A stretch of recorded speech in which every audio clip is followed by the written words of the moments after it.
This regular meeting of the Bellevue School District Board of Directors is now called to order, and we will start with roll call. Bill Block. Carolyn Watson, Marta Trilles. Monica Webster. Jane Norris. Kelly Aramaki. okay, next we will have the Pledge of Allegiance led by our Chief Operations Officer Sanchez. Right, please rise for the pledge. I pledge allegiance to the flag of the United States of America and to the republic for which it stands, one nation, under God, indivisible, with liberty and justice for all. Okay, next we have our land acknowledgement. We acknowledge that we are on the indigenous land of the Coast Salish peoples, who include the Duwamish, Muckleshoot, and Snoqualmie peoples. We thank these caretakers for this land who have lived and continue to live here since time immemorial. We reflect on the historic context that brings us to reside on this land and accept responsibility to interrupt erasure. We commit to an ongoing partnership with the Snoqualmie tribe as we listen to, learn from, and lead with their guidance. Okay, next we have our acknowledgements. And this month is LGBTQ plus Pride Month. It is also on the 26th is Muharram, and on the 28th is Pride Day. Okay, next, could I have a motion to approve the agenda? I move to approve the agenda. Second. Okay, would anybody like to discuss the agenda? Okay, let me call the vote. All those in favor of the agenda, please say aye. Aye. I hear no opposed. The agenda passes. Okay, now we're going to do the consent agenda. First, I need a motion to approve the consent agenda. Yeah, I motion to approve the consent agenda. okay, I'll second it. But it says here, let's review the consent agenda. Does anybody have any discussion of items on the consent agenda? Generally, we don't, but okay. So let me call the vote. All those in favor of the consent agenda, please say aye. Aye. Aye. Anyone opposed? No? Okay, so the consent agenda passes. Next, we have our superintendent updates. Great. Thank you so much, President Watson. Hello, everybody. Just a few updates. We have a pretty packed agenda today, but I just want to say happy summer to everyone. We had a packed school year, so many things to celebrate. We celebrated a lot of our retirements, people who have given just decades of their life to public education, which we're thankful for. And we give out pins for years of service, and it was amazing just to be able to honor people who have worked here 5 years, 10 years, 15 years.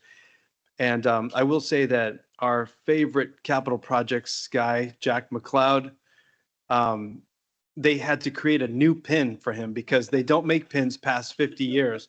And so he got to 55, and so they had to do a kind of a personalized pin for Jack McLeod.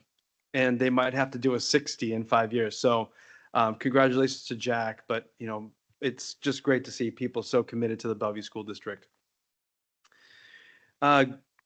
Graduations this year, these are just a few photos from graduations, but they were pretty spectacular. I mean, our kids are spectacular. They're going to go off and do amazing things. We heard some really inspiring speeches from students, from teachers, from our board directors, and we're fortunate. Our future is in good hands with the kids that are going off into the world. They are highly accomplished, but more than that, they are kind, they're compassionate, and I think going through hard things like the pandemic, they have really learned to come together as a community. So we're very proud of our students.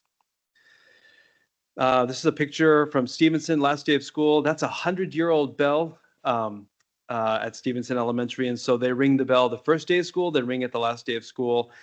And this is a picture of the kids that are graduating from preschool and going into kindergarten, and the ones who are graduating from kindergarten going into first grade. And so, in addition to all the graduations, we have kids making these big jumps from preschool to kinder, from 5th grade to 6th grade. And we're really proud of our students, and they all looked very excited about summer break coming. In this meeting, even though school's out, the work continues. Today, we're going to be talking about some pretty big and heavy things. And so I just want to cover them sort of in a nutshell so that people know exactly what we're talking about. But today, one of the things that the board is going to be voting on is a resolution to put Bellevue School District into binding conditions. So I just want people to know when they hear binding conditions, what it means. I think as I explain it, people who might be worried about what it means will be a little bit relieved, because it's not as serious as it sounds, and yet it is a serious thing for our district. So binding conditions is basically state oversight status triggered when a school district ends the fiscal year with a negative fund balance. It's administered by the Office of the Superintendent of Public Instruction. It is designed to help districts stabilize finances and avoid insolvency. And the way that they do that is they require the Bellevue School District or any district that's in binding conditions to submit a detailed financial recovery plan. So we have to put a plan forward to OSPI that they approve. We undergo enhanced budget monitoring and approval, which includes monthly meetings between us, the Puget Sound ESD, and OSPI. And then we have to align our spending to ensure positive fund balance is restored. And so we have to show that our spending is within the revenue from the state. And so binding conditions it's a way for OSPI to support our school district.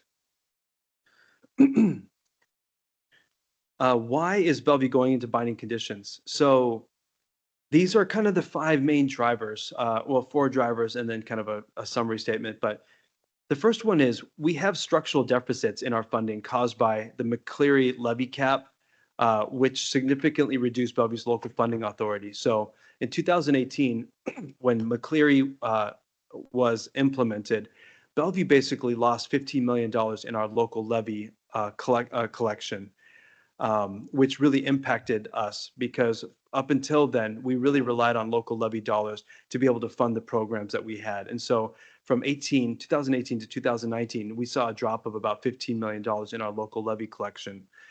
The second thing is, post-pandemic, we saw rising costs. There were increased student needs, increased student mental health needs. We had an increased need for staffing, increased need for academic interventions for students. But at the same time, inflation rates were skyrocketing. So everything was costing more and continues to cost more, from insurance rates to food prices to fuel prices. On top of that, during COVID, we had ESSER funds, which is basically federal relief dollars for COVID. And during COVID, ESSER funds actually buffered us a little bit from the change in funding structure caused by McCleary. But after COVID, the ESSER dollars expired, and they were our state held us harmless for enrollment drops during COVID, but that also expired. And so that really hit us hard coming out of COVID. Fourth, and this one is something that we've talked about a lot this year, but in addition to all of the external factors impacting the Bellevue School District, we had a number of internal issues. We were not equipped and prepared to be able to handle all of those things. Past budget assumptions that we made were inaccurate. We had incorrect budget assumptions and insufficient spending oversight. And so there was insufficient reporting and oversight, mostly reporting to the board so that the board could perform their duty of oversight. But we also didn't necessarily have the tools in place in order to track our hiring and things like that. So we had a number of issues internally that we had to address, which we have addressed.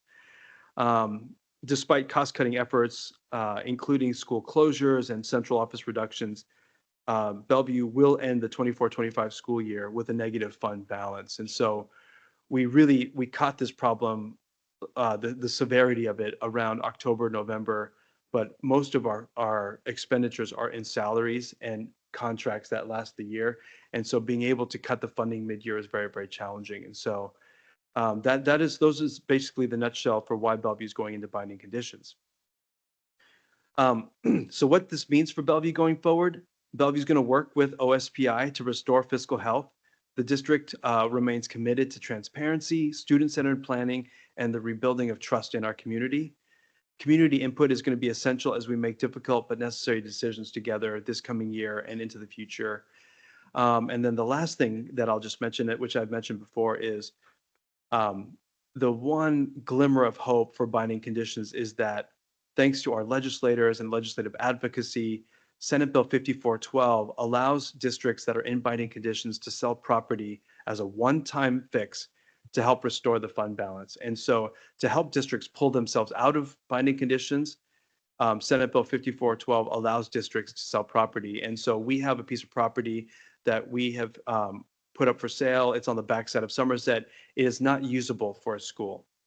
And so we've had it for a number of decades. And so this binding conditions will allow us to sell that as a one-time. You're only allowed to do it once, and for the sole purpose of restoring the fund balance. So we're going to talk about that a lot today at this meeting, but I just wanted to make sure that we give kind of a high-level overview.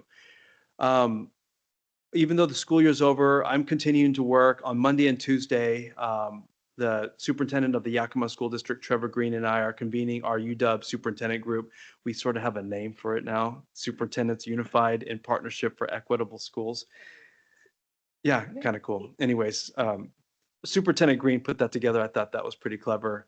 But basically, we have superintendents from all over the state, including Walla Walla, Richland, us, Yakima, Tukwila, and things like that, basically covering the range of districts. We have a district that's mostly tribal students. So, but we're going to get together on Monday and Tuesday to continue our work to advocate for ample and equitable funding in partnership with the University of Washington. So we're going to continue to advocate and do that work because it is really critical that we fix the funding formula here in Washington State.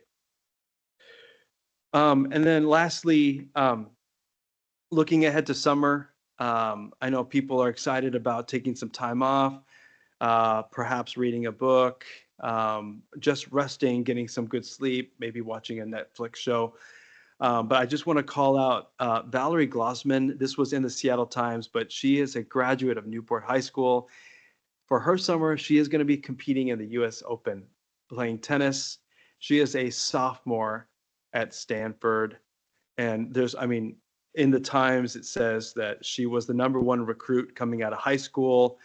In her freshman year, she had a 13-2 record. She's ranked #6 nationally. And then she's won all these awards and things. We're all just super proud of our kids, and I'm looking forward to watching her play at the US Open. And with that, that's the end of my comments. Okay, thank you. So now it's time for public comments. Okay. So the board values public input and allocates 20 minutes per meeting for public comments, with each speaker limited to 2 minutes. Comments must be civil and within legal and district policy boundaries. The meeting chair may end comments that exceed time limits or violate standards of civility. The board expects the same level of civility that the board imposes on itself. Uncivil comments include those that are libelous, obscene, violate privacy, incite unlawful acts, or disrupt the meeting. The board reserves the right to maintain order, but differentiates between uncivil remarks and critical yet respectful commentary. So, COO Sanchez, will you please introduce the public commenters? Thank you, Director Watson. We have 2 individuals providing public comment this evening. Just a reminder to our speakers, when you come up to the front table, we'll turn the microphone on for you. Please state your name for the record, and then you will have 2 minutes to make your public comment. And we will begin with Mr. Zimmerman this evening.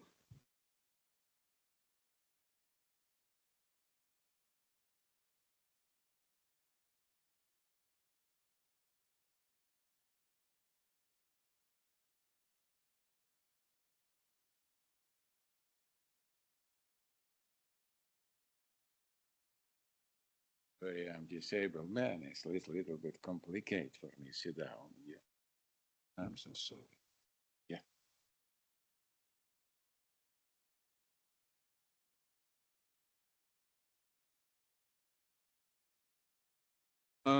Hello, my name Alex Zimmerman. I live, uh, I live in Bellevue for 40 years, and I come right now, can speak after 2 years. What is you give me trespass?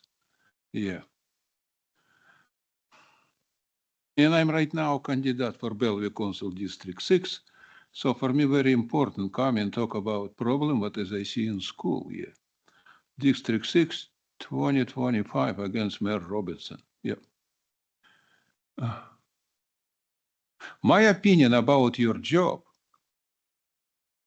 superintendent and board of director, absolutely negative. And I explained to you a couple point what is I see here before trespasses. I spent in school more than 20 years and I teach student in university too, assistant professor. Guys, first problem, what is I see here, you don't have a common sense what is you doing. You're doing by rules what is delivery to you, the Democrat Party, what is look to me like a pure tyranny, you know what is mean? Because it's a children. This not a member of Democratic Party.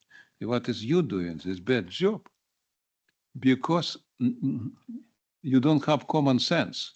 When you don't have common sense, you cannot operate because you make us children brainwash. You make from them a zombie. This is a very big problem, what is I see. You make from the zombie because you use rules what is don't have sense. And this rule, I know this is never working. So my opinion about, and I will talk in more when you give me possibility stopping me trespasses you. So this is exactly what has happened. And I totally support Trump. So viva Trump, viva new American revolution. Why?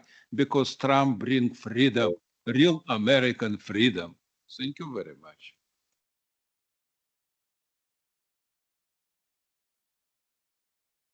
All right, thank you. And our second speaker this evening is Joel Ingram. Approach when you're ready. Good evening, directors. I'm always surprised when you go through district news and you find a little Easter egg. So I'd like to talk tonight about the digital portfolios to be offered to all students next year. What is that? Well, it turns out that at the elementary level, there's a program that the district has licenses to called Seesaw. And Seesaw is basically a grade book tied together with a access to get an electronic copy of your student's work. And so for me, when I found out that that's in the works for next year, I got super excited because that hit for a challenge I had with my own student this year. So additionally, I have some specific requests when it comes to elementary grading and reporting and sharing that information with families, specifically to policy 2401. That's the student assessment policy. And there's a clause in it that limits the information to be shared if it's under the Washington State Assessment Program. My request is that parents would have a right to receive all the assessments, including the district curriculum assessments. And so if we add the two words, including those, before we talk about the state assessments, that would then make it so all parents would have access in policy to those assessments. The second one is when we talk about 2420P grading and progress reports. This talks about in secondary, there's a 15-day requirement for getting copies of work to be graded. The document is silent at the elementary level, and I believe that there is an appropriate level of reporting that should happen at the elementary level. And rolling out a digital solution like Seesaw, it seems appropriate to tie things together. Also, when we talk about the grading and reporting policy, there's an exhibit, and this is actually a fabulous exhibit. I'll share more later since my time is up, but I am very excited about where the district is headed, and it'd be great to see the policies and the procedures and the practice to be paired with the digital tools that the district's rolling out. Thank you. Okay, thank you. Thank you. And that concludes public comment for this evening.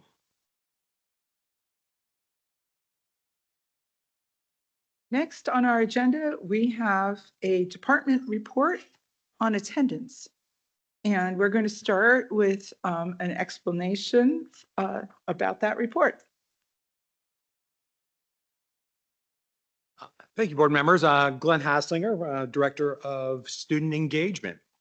Today, I'm going to just give you a brief explanation of the written report that I sent to everyone regarding attendance and where we are at. I think the important of the quote, as we see right here, the attendance is a sign that students are comfortable at school, goes right along with the theme of that we belong, right? And this idea behind it. And what we find is that often students struggle with that piece of it. I'm super excited about the strategic goal plan that you all have approved, looking at chronic absenteeism, not just truancy, but it's really when a student misses, a student doesn't get their education at that moment of time, right? And so it's more than just excusing or unexcusing it. It's when you miss out on something. And so as we look at that, we look at chronic absenteeism, looking at 10% of the year or more is what's considered chronically absent, defined by over the nation. And so what we're looking at here, obviously, is trying to reduce that from current 25% down to 20%. Based on recognizing that this is based on our data that we have within our system. And of course, our stretch goal, which is a stretch goal, is to reduce it by 50%. So I'm just going to leave that. That's a stretch goal. But I think that's exciting to even think about, right? That we could potentially possibly do that. One of the things that we really see is the true impact of chronic absenteeism has to deal with how our students perform. And if we look at specifically the data that I provided, you will see that overall, generally, half of our students who are chronically absent are half as likely to pass a Smarter Balance exam than those who have no attendance issues whatsoever, so attend at 95% or better. And it's even harder for those who are traditionally marginalized groups to pass. They're up to 6 times less likely than their like peers of passing the SBA when they are missing. So the impact becomes greater the farther away you're from educational justice. We talked a little bit about root causes, and I've been working around attendance for the last 20 years, and so I'll let things roll up here as I'm going along. But they really fall into these 4 categories. About 95% of all the issues that I've come across, and I will say over the 20 years that I've been talking to families, we're really looking at about 1,500 to 2,000 students I've worked with over the time. And what we really see here is 95% of them fall into these categories. One of these things. There's always something unique that I haven't come up with that I didn't put in here. But I don't think any of these really should be surprising to any of us. I think we hear about them. I think we hear stories around them for those who come out and are actually brave enough to say things to us. But when we talk one-on-one, these are often the issues that we come across.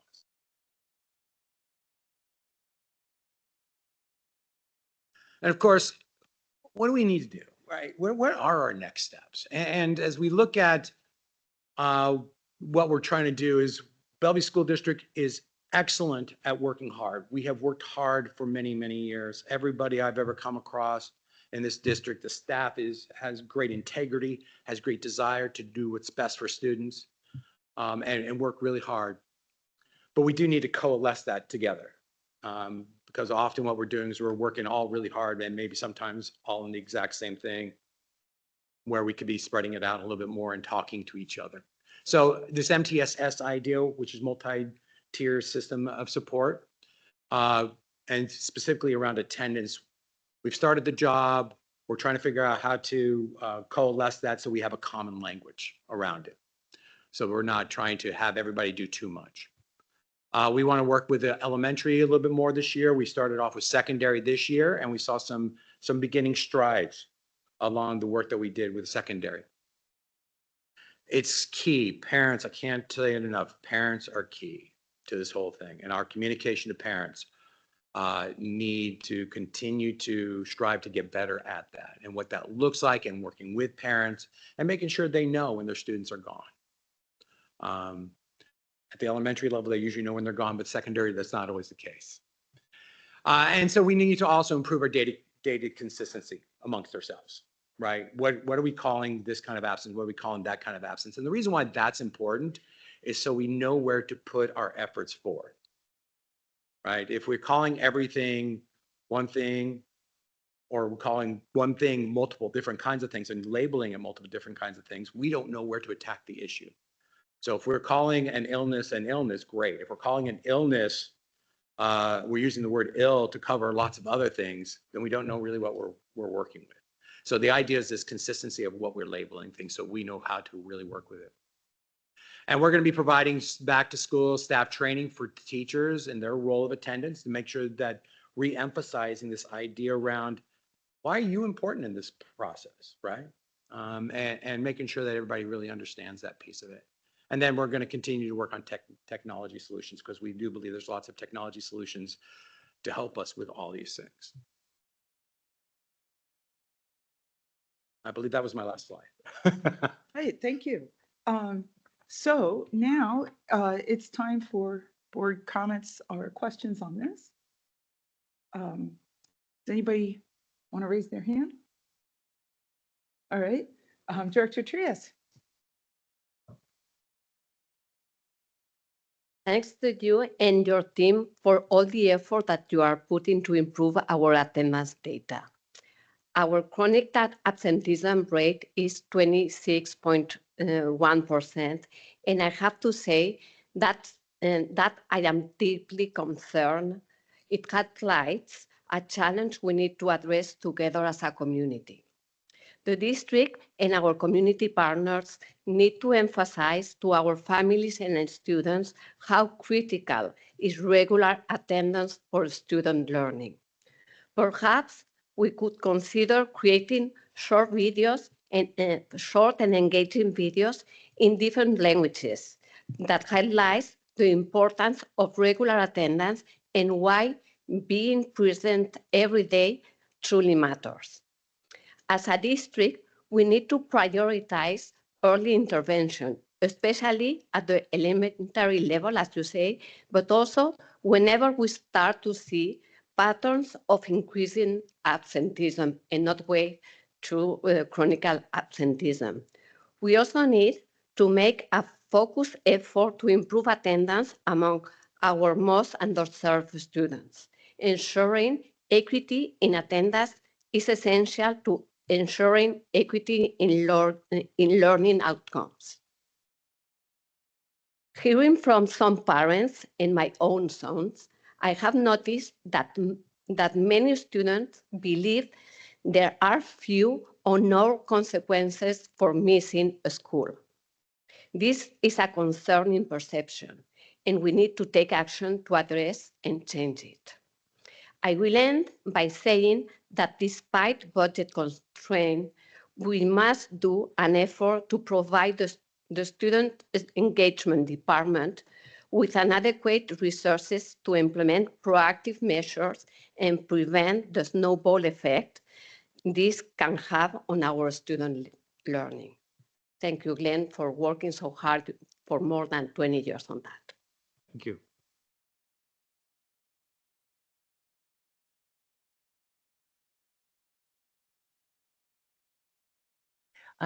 Thank you for the presentation. I appreciate all the data that you provided, as well as the next steps. I really like the fact that you're going to tackle the elementary level through MTSS, as well as tier 1 and 2 of the secondary. And I concur on the importance of communication in a common language. I'm curious to know, as Director Trias mentioned, about how we're going to communicate with our diverse community.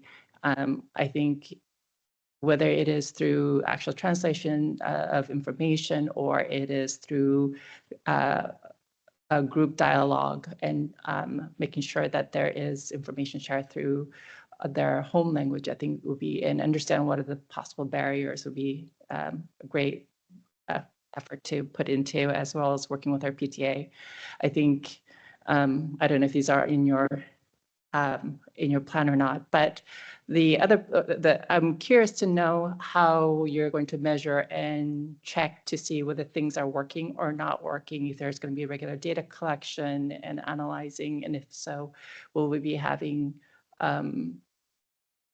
earlier at the end of the year, maybe a mid-year report of where are we on the attendance and all your next steps impacts. I think that'd be great to know next year. Thanks. Yeah, sure. Thank you so much for your presentation. I know that this is an area of priority for our district and our board, certainly attendance and chronic absenteeism, but it's not just unique to Bellevue. This is a nationwide challenge. I think I mentioned several months ago that I attended a board conference in another state last year, and there were all different types of districts represented. There were suburban, urban, magnet schools, specialty schools, and rural districts all represented there, and they all share that this is an issue in their district. So I just wanted to reiterate that this is a nationwide challenge that our school districts are facing overall. So there's just a couple of things that came up for me after Monday. On the reason for absence graph, I think that you have some really good, helpful data that helps us understand the reasons why students are chronically late. There was one area that I didn't see on there that I see tonight, and that's transportation. And so I'm just wondering, since we do have it captured now, if we can be provided some data around how many of our students are experiencing transportation barriers related to the chronic absenteeism, just in the future. If you can send that information to us, that would be really helpful. And one of the other things that you have listed in the next step section, it says, and I'll just read it specifically just so that everybody can understand what I'm talking about. It says, explore solutions for communicating with families in real time regarding their students' attendance. And the real time piece is what kind of had me wondering. So I'm just wondering, at what point are our parents being brought into the conversation from the time the kids are identified as or hit that chronic absent threshold, and when the communication happens with the family. So if I could have a better understanding of what the lag time is, then that would be really helpful, because we're talking about things that we're going to explore the real time, right? Communication. So if I can be offered that, that'd be great. And then one of the other things that I just want to reiterate that I thought was really important that I mentioned on Monday was the early warning systems being something that other school districts are exploring and have found are useful. And I learned that we have early warning systems, in place here in Bellevue. And I think that's important for helping, our kids who are frequently missing school and catching the patterns, right? So that we're able to intervene before, more harm is done, right? And so I just wanted to make sure that our families and our community know that we do have early warning systems in place. And then the last thing, I'm so sorry, I know I'm going on, was another question that I asked on Monday that I was hoping to hear more about, and that is what considerations are being made for students who have extenuating life circumstances, and how are we supporting them before they are targeted with other actions like truancy letters and things like that. So if I could better understand that would be helpful. And tied to that, I'm wondering if we do any attendance intervention plans, which are more individualized for students. And I realize that that is more of a reactive sort of approach, but it still can help keep our students from missing additional days, and then also maybe keep them from just dropping out altogether. So that's it. Thank you. I want to reiterate the thanks. This is a very important issue. If the students aren't in the classrooms, then we don't have the capacity to really contribute to their learning, and they have opportunities to engage in behaviors that aren't really constructive. I do want to caution that there's a risk in evaluating into this data between correlation and causation. That is something we must be very conscious of when we look at this data, and there can be a lot of different drivers for performance. Your data emphasizes that there are many causes for the attendance issues that we're seeing. And I'm curious if we have any data on the changes in the distribution of those, if some may have grown or shrunk or shifted since the pandemic. I'm also a little bit curious. I imagine that we kind of force them into one category or another. You mentioned data consistency. I can imagine a lot of situations where there are multiple contributing factors, and you're essentially trying to get them to pick one, and that can also contaminate some of our data. You know, I can't emphasize enough, the reason why attendance is important is it drives missing connections at school, missing assignments. It can snowball. It can create a student falling further and further behind. It also creates more work for our teacher partners because they're trying to create opportunities for those students to catch up or provide them with education opportunities. What I acknowledge, kind of, you mentioned that, you know, hey, we started out focusing at secondary. Part of the reason for that, I think, is because that's where we have the largest number of chronic attendance issues. But I believe you also recognize that if we can set behaviors and opportunities in elementary, then hopefully those will carry through to the later grades. I do know that we have a bit of a nudge program or identification where we say, hey, your student is kind of starting to fall off. I'm curious if you have any feedback from parents or our community or students on how effective those nudges are.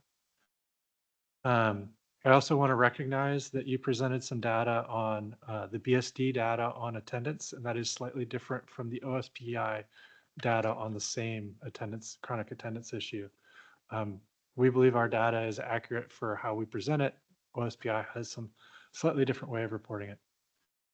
I think it's important that we meet students where they are and identifying which students are the drivers for missing school. Some students are choosing to miss school, whereas other students have barriers. And where we can remove those barriers, I think that that's essential. And also, if students are choosing to miss school, identifying the root causes and seeing what we can do to counteract those. I'm curious if we are seeing, you know, there's kind of a curve, a distribution of attendance. If we're seeing students collapse or shift dramatically, or if we're seeing more of a gradual move of that curve. Has the peak just shifted slightly to the right and causing our difference, or have we seen a complete collapse? I have one last thing and then I'll turn over my time. And the last thing is we talked a little bit about how to incentivize attendance. And I think that we do need to consider whether there are ways, especially with students who are suffering chronic attendance issues, to better incentivize their participation in the school. Thank you. Okay, so I'm in general agreement with the things that my colleagues have said. And I'm very fascinated by the root causes and your analysis of the root causes.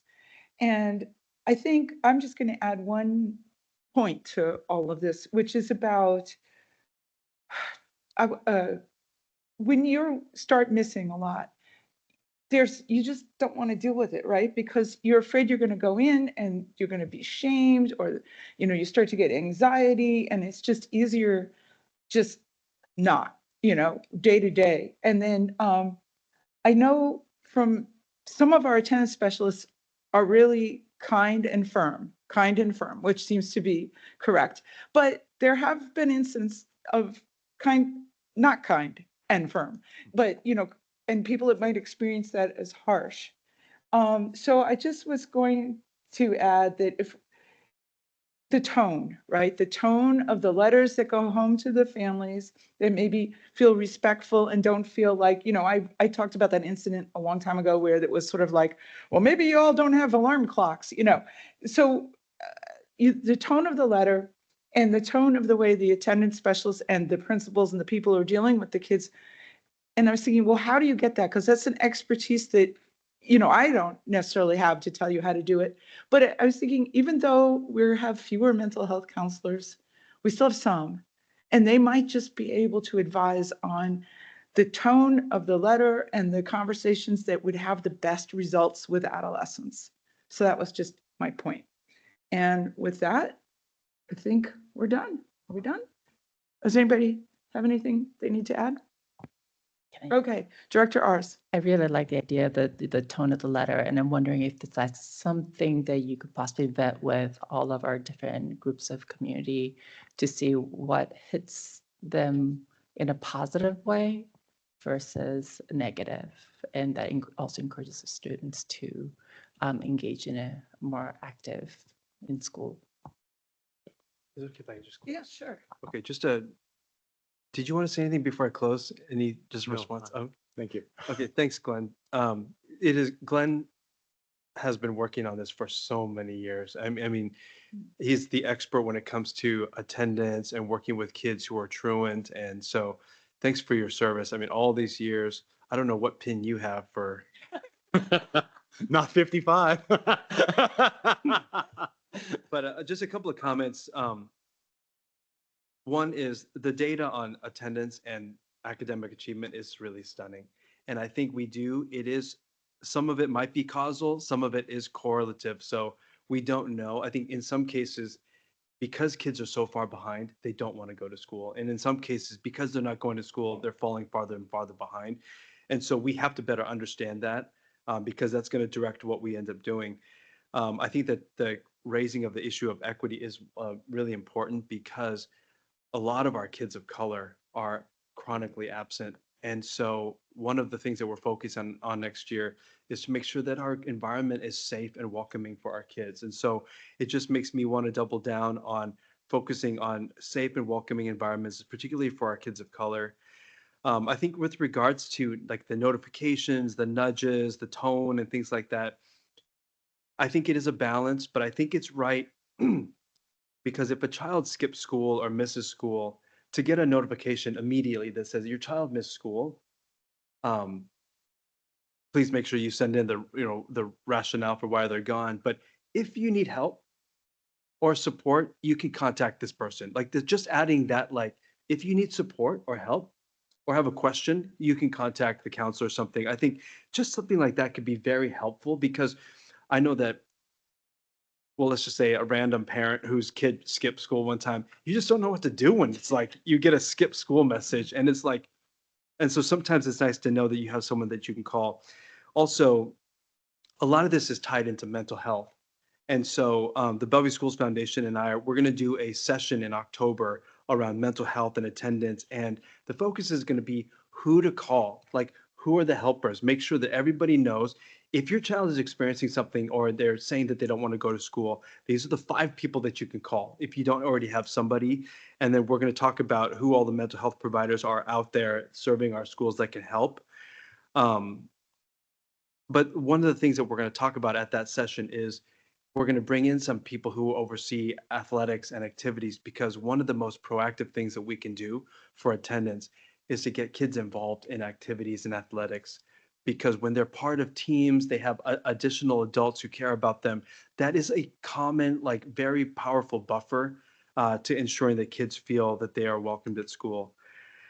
And then the last comment is about data. I think we will work on the data part because we want our data to be super accurate, but we will work to see where there is and isn't alignment with OSPI because the power of OSPI's data is that you can compare it over time, you can compare it across school districts, and that is very useful.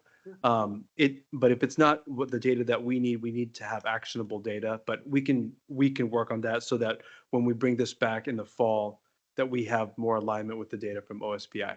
Okay. All right. Thanks. Okay. Okay, wow, we are. Thank you, Glenn. Thank you, everybody, and thank you for your feedback. Well, we finished that when we were supposed to start that, so we're just going along here. So now we're on to board business.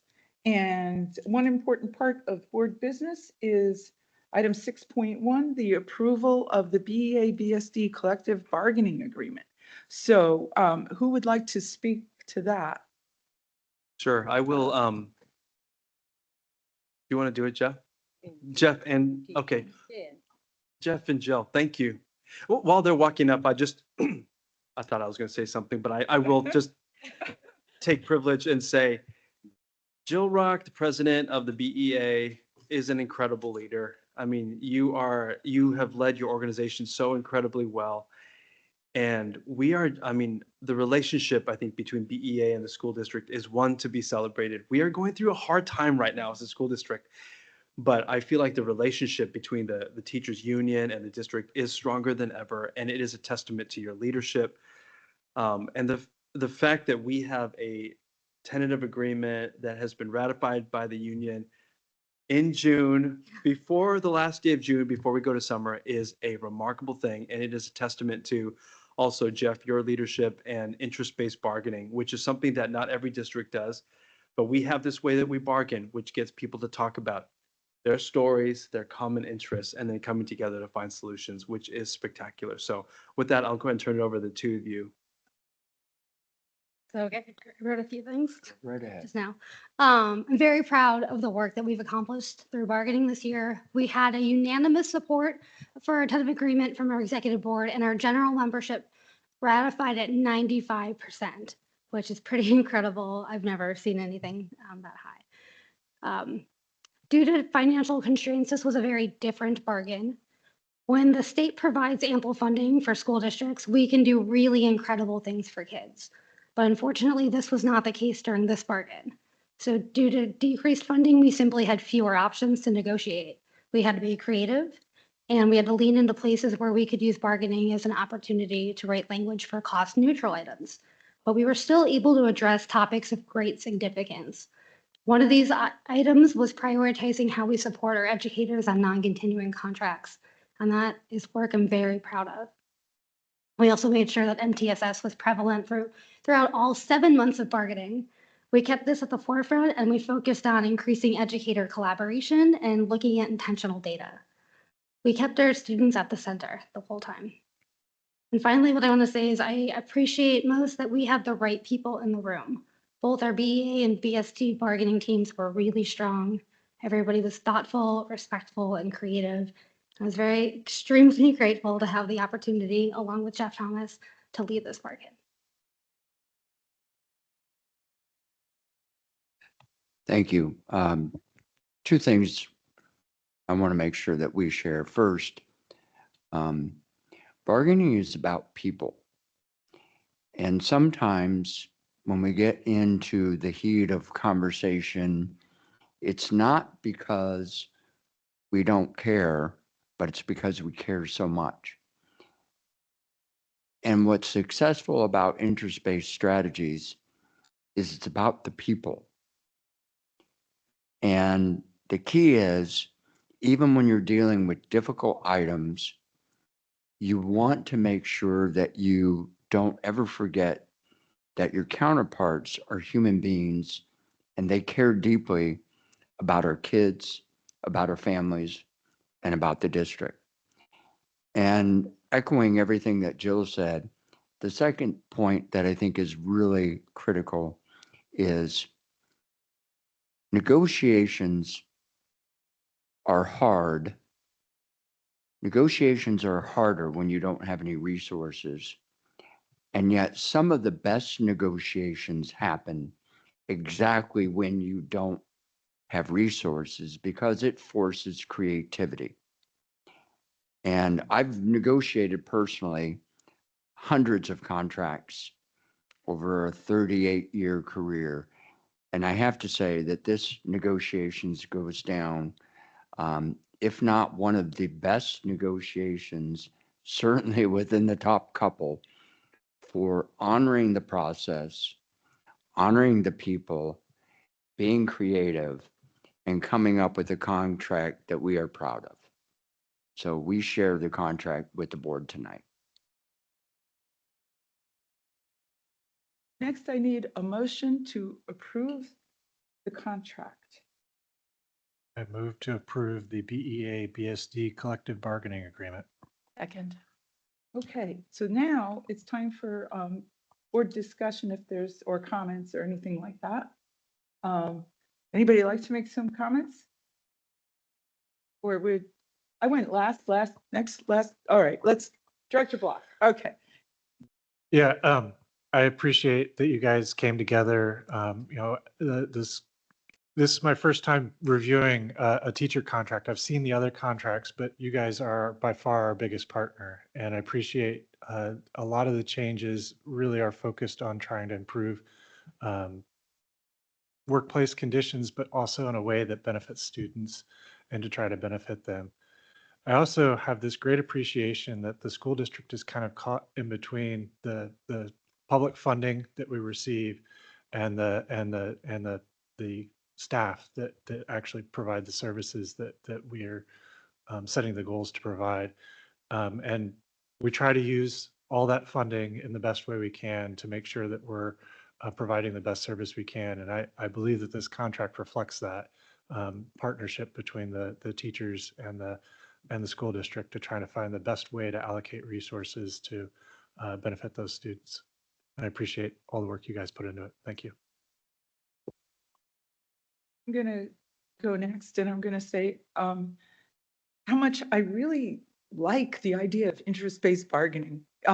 It just seems like that's a way to conduct life when you're, when you have conflicting interests with somebody. Let's put everything out in the middle of the table and figure out where our common interests lie. I love that.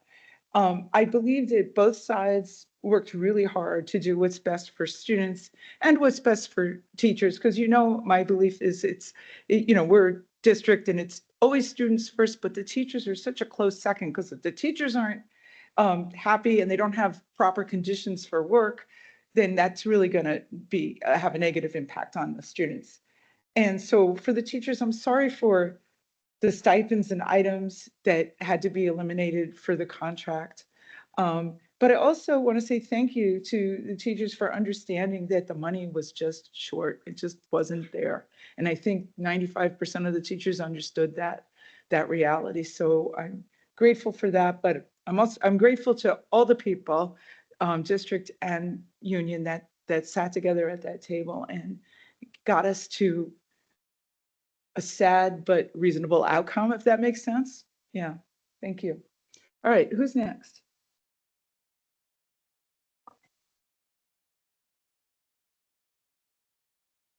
Hi, I appreciate the collaborative approach taken to reach this 2-year agreement. The contract thoughtfully addresses key areas as inflation-based salary increase, support for educator facing work challenging, and aligns professional development with the student needs and strategic goals. Thank you for that. The focus on safety, equity, and inclusion reflect our commitment to a positive and supportive learning environment. I am super excited and I truly appreciate that the BEA contract was ratified by the 95% of the teachers and the agreement came before summer. Kudos to the BEA and the bargaining team for working so collaborative, nice together. And congratulations. Thank you for all the efforts. Mine will be brief because I share the same sentiment as my colleagues. I'm just so grateful that most of our staff were able to reach an agreement. And I mean, that's just so spectacular. And just want to thank you for all the time that you put in and your hard work. That's it. Thanks. I share the same sentiment as all of everyone else who spoke before me. I do want to say, thank you for all the hard work, not just in the agreement, but also trying to improve the situation financially with legislative activism. I get this echoing. I agree with my colleagues. Interest-based it seems to be really working well for our community, and it is saddening to be in the situation both because of physical reasons and, well, I'll just leave it at that part. But I am thrilled to see how everybody stepped up to acknowledge the situation and work together to come up with solutions so quickly so that everyone could have a somewhat relaxed summer. Thanks. Okay, and with that ends our discussion. And since this is a really important thing, I'm going to do this by roll call vote. So I'm calling for the vote. Say aye if you approve. Director Block. Aye.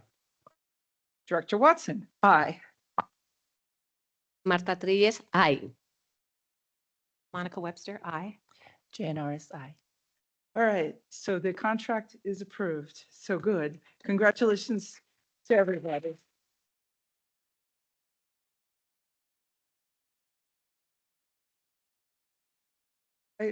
microphone management here. Next on the agenda, we have the approval of Resolution 2025-06, General Fund Budget Extension. And so first, we're going to hear a little bit from staff about this resolution. Then we'll have someone move to approve the resolution, and then we'll have our discussion. So here we go. Thank you, Board. My name is Jason Kolick, the Executive Director of Business Services. And to my right, we have Megan Hayden, who's the Director of Budgeting. We'll do a quick overview of why we're doing this budget extension and why we're increasing up to $8 million from what we originally budgeted back in August of 2024. Quick summary of what we'll go over. We'll do a quick summary of the extension. We'll review the revenue and expenditures and explain why we have both of those up there. We'll run over the extension risk because we still have 2 months left of operations within the district and our next steps, and then we'll open up for some questions. Budget overview.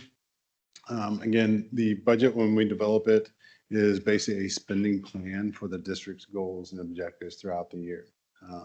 We make a lot of projections and a lot of assumptions of how the district will operate 12 months, prior to when all that's going to happen. We also had to present a balanced budget.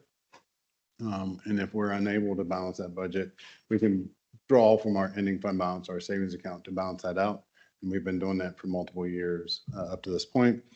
If we're unable to draw from our savings account, that's where we would reach into OSPI, ask them to be able to collect from our receivables and collectibles for future stuff, but that also puts us into binding conditions. The enrollment update will be a few slides down, but we'll give you a quick update on that and some of the optimistic things there that don't pan out.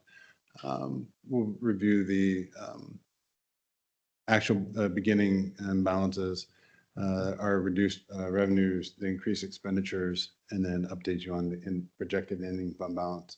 Which, over the course of the study sessions, we've been tracking pretty closely with you guys.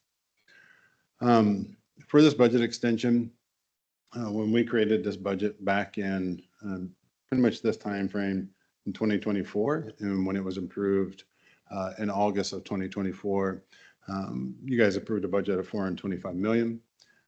Right now, just based on some of that, we're projecting a budget or projection of 427 million. That gives us a difference about 2.2. So anytime we go over what we have submitted to OSPI, in August when you guys approve, we'll submit the F-195. That tells OSPI this is what we plan to spend. If we go over that, we're required to submit an F-200, which is what this extension is.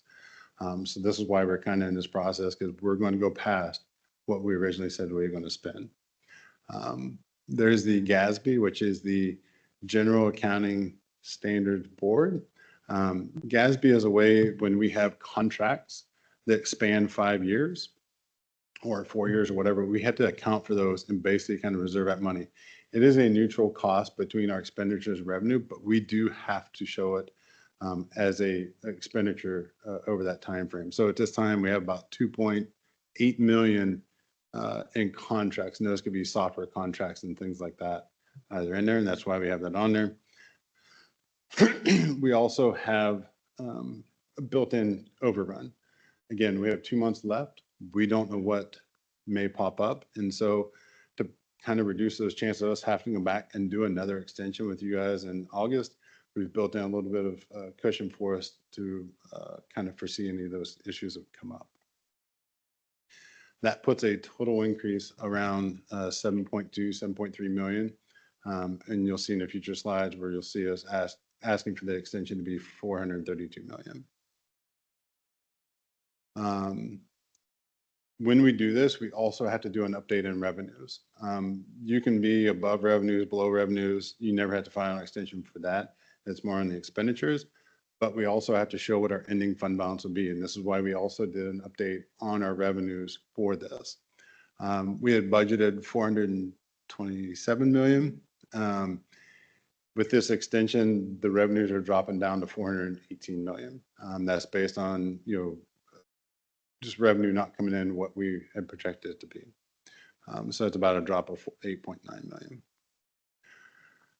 This gives you a summary of the fund balance. The approved budget in August of 2024 had a beginning balance of 17 million. It was optimistic that we would basically be able to have 2 million to add to it, meaning that our revenues would be higher than our expenditures back in August of 2024.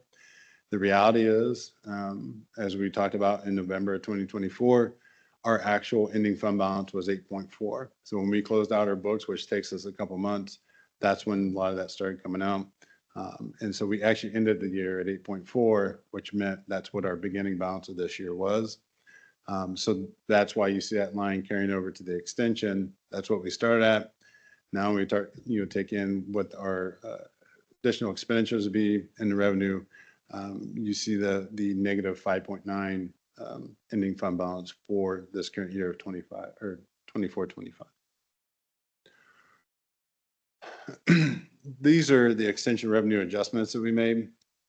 In the general fund, you'll see that the line item in there, it says $50 per student. That's from the legislation that was passed earlier this in the spring. That's basically, increasing some additional funds for us. You'll see we added the GASB piece in there. Again, that's a cost neutral thing from expenditure and revenue, but we still have to show it. You'll see additional funds from the state daycare piece. There's a reduction in enrollment. So in the reduced 4,300, and that's a state program number that they use for the county piece, you'll see that there's the enrollment offset. There was optimistic that we would grow enrollment and additional revenue would come in. That did not pan out. And so this is where some of those reductions come in because those did not come to fruition for us. We had a reduction in the local funding. This is the childcare, rentals, and miscellaneous stuff that additional pieces we get revenue from. We had the reduced in state special purpose. This is the transportation ridership being a little bit lower.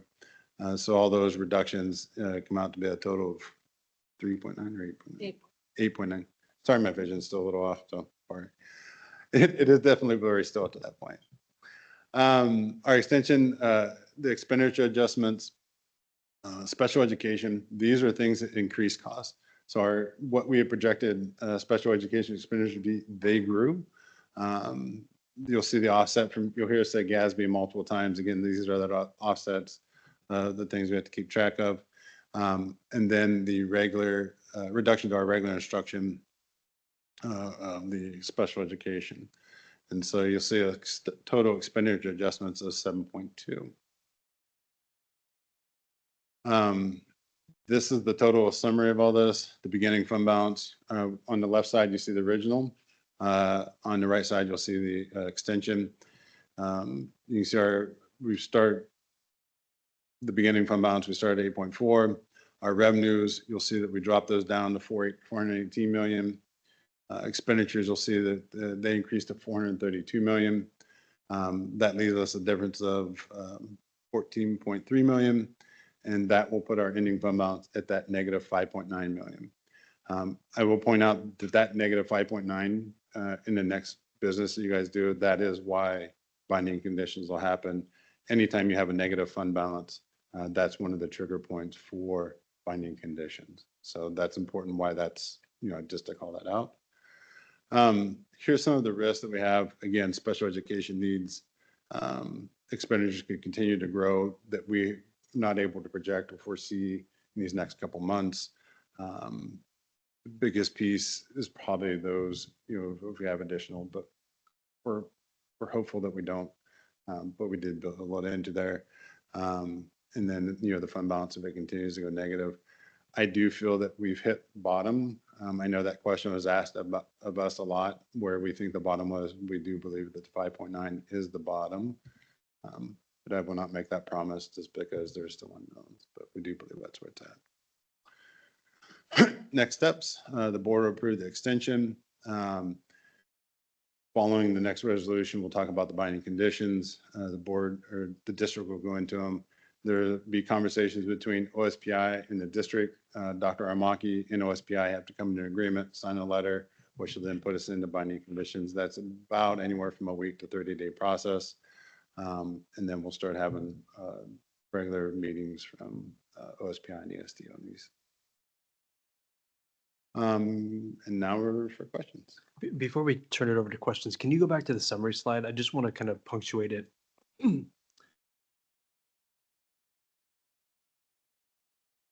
That one right there. So I just, for our community who's listening and for the board as well, like this is kind of the picture of the problem that we have. And so if you look at this slide, this basically explains most of everything that has been going on.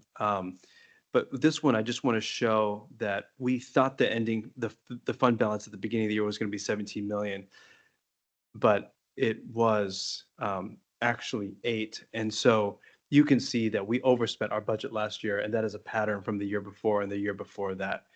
Also, in the assumptions that we made, the revenue, what we expected in revenue was just way off. And we've talked about this a number of times in our study sessions by about $10 million. But if you expect 427 and you only get 418, you can see where the problems lie in the revenues. But then on the expenditure level, we expected to expend 425, and we are now expecting to expend $432 million. So that line right there is the reason for the budget extension.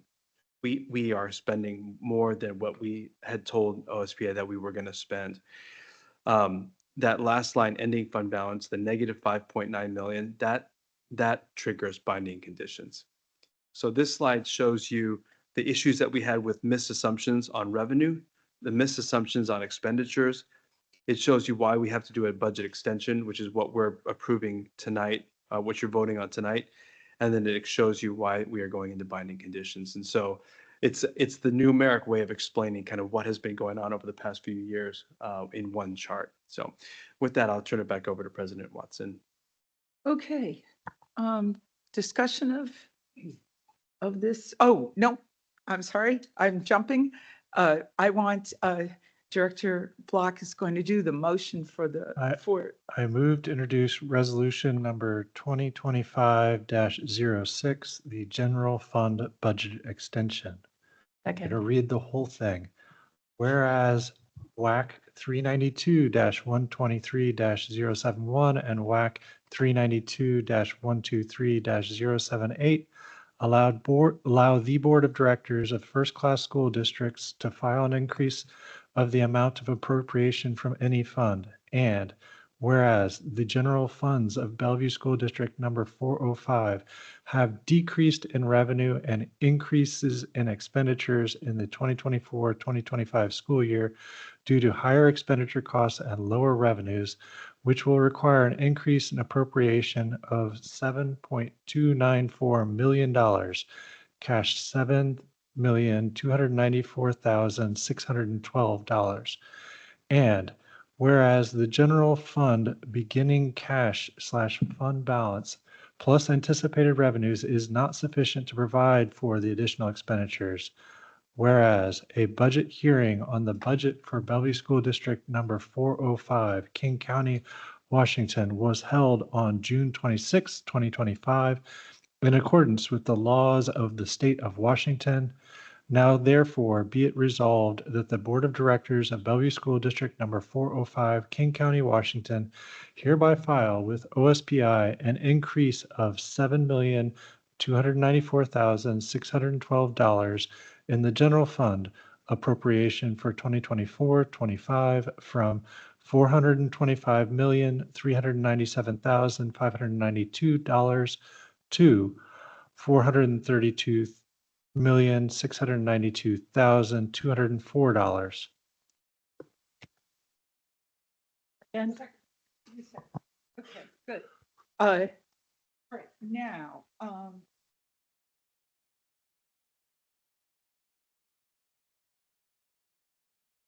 lot of hands raised. Yeah, I'll go first, I guess. So I do want to acknowledge that this is the fourth year in a row that expenditures in Bellevue School District have exceeded revenues. And that multiple of these years, we've seen, not just seen expenditures exceed revenues, but we've seen expenditures exceed the projections, and that the revenues are also lower than the projections. So whereas we've been presented with apparently balanced budgets to approve, when the budgets are executed, indeed are not balanced and cause us to run deficits. And then we're informed essentially after the money's been spent and requested to approve an extension. I'm still a little confused at the revenue. Your slide indicates that that's due to lower enrollment than projected. I can't find the slide right now, but that was what I recall. If somebody has different memories, please let me know. Because the budget presentation, which was by a previous budget director, suggested that the enrollment forecast for this year for revenue assumed 18,450 students. It doesn't specify, but I think that that's referring to FTEs, not student count. And I understand that we have two different counts and it creates some confusion for all of us.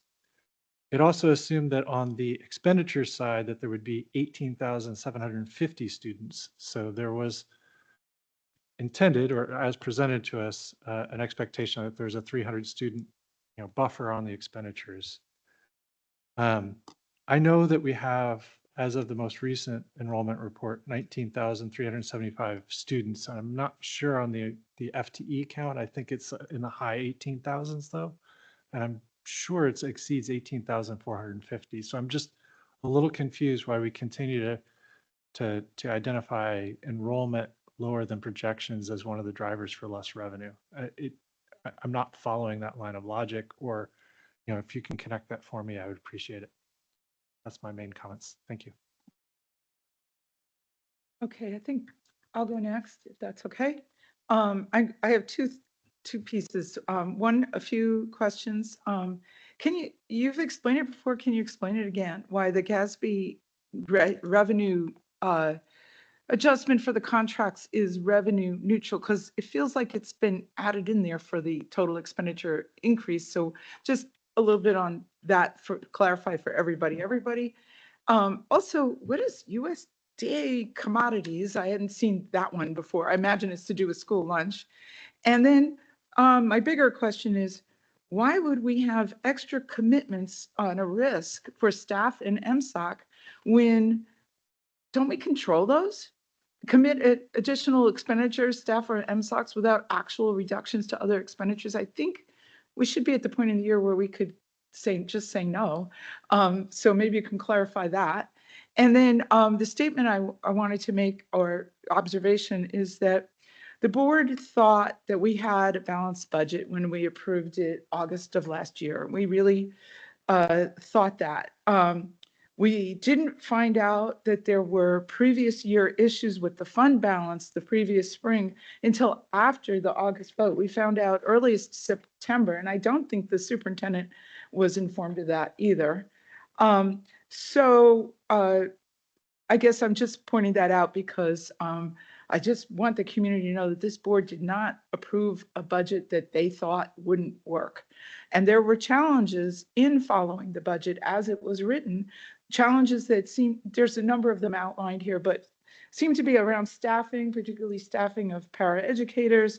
And it was also around very optimistic revenue projections that didn't come true. So that's all I have for now. So who else would like to say something? I just pretty quick. I have a question about the USDA commodities as well. So curious about that. And then I just really want to make a comment to our community about the AFAC group, which is our collaborative group that we do in community with other community members, including a student, which is phenomenal. I think that that's just going to be another added layer of checks and balances for us, to make sure that we're being transparent with our community about kind of where we are, and because our board values transparency. And so I just wanted to make sure that our community knows that we are doing everything that we can to add those checks and balances and those additional layers of oversight to ensure that we don't have this occur again. First of all, I want to say thank you for all the additional information you have provided for us since budget challenges for this year came to light. I know that in concurrence with Director Watson, that what was presented to us was not exactly clear or accurate in the previous years. And so it's not that we're trying to be what is the word I want to use? Not doing our best work. But I do appreciate that since we have come to the realization of the inconsistency and overexpenditures that and all the steps that you took in bringing us to this point. I'll just stop there. Thanks.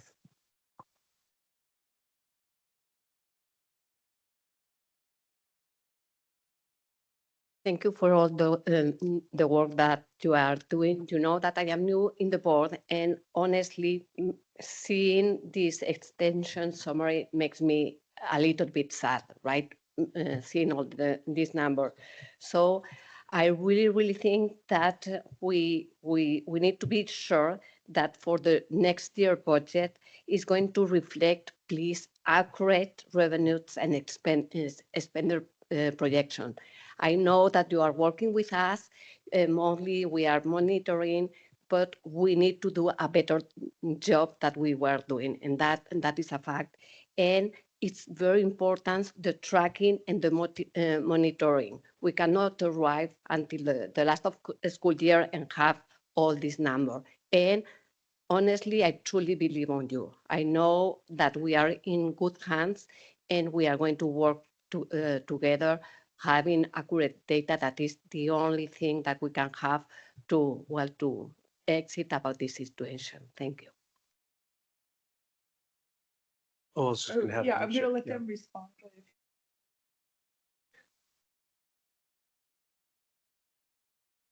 Apologies. One of the difficulties of going first is sometimes you forget one of the key points you wanted to make.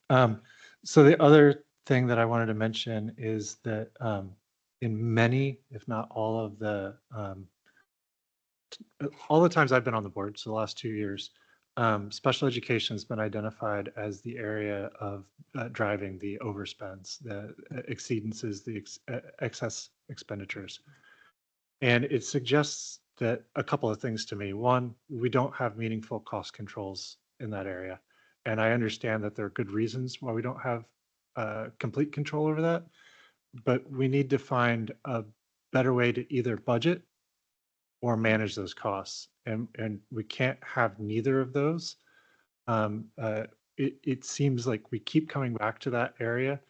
And I think we all agree that we want to make sure that the students receive all the instruction and support that they're entitled to, but we need to do an effective job of managing that cost area.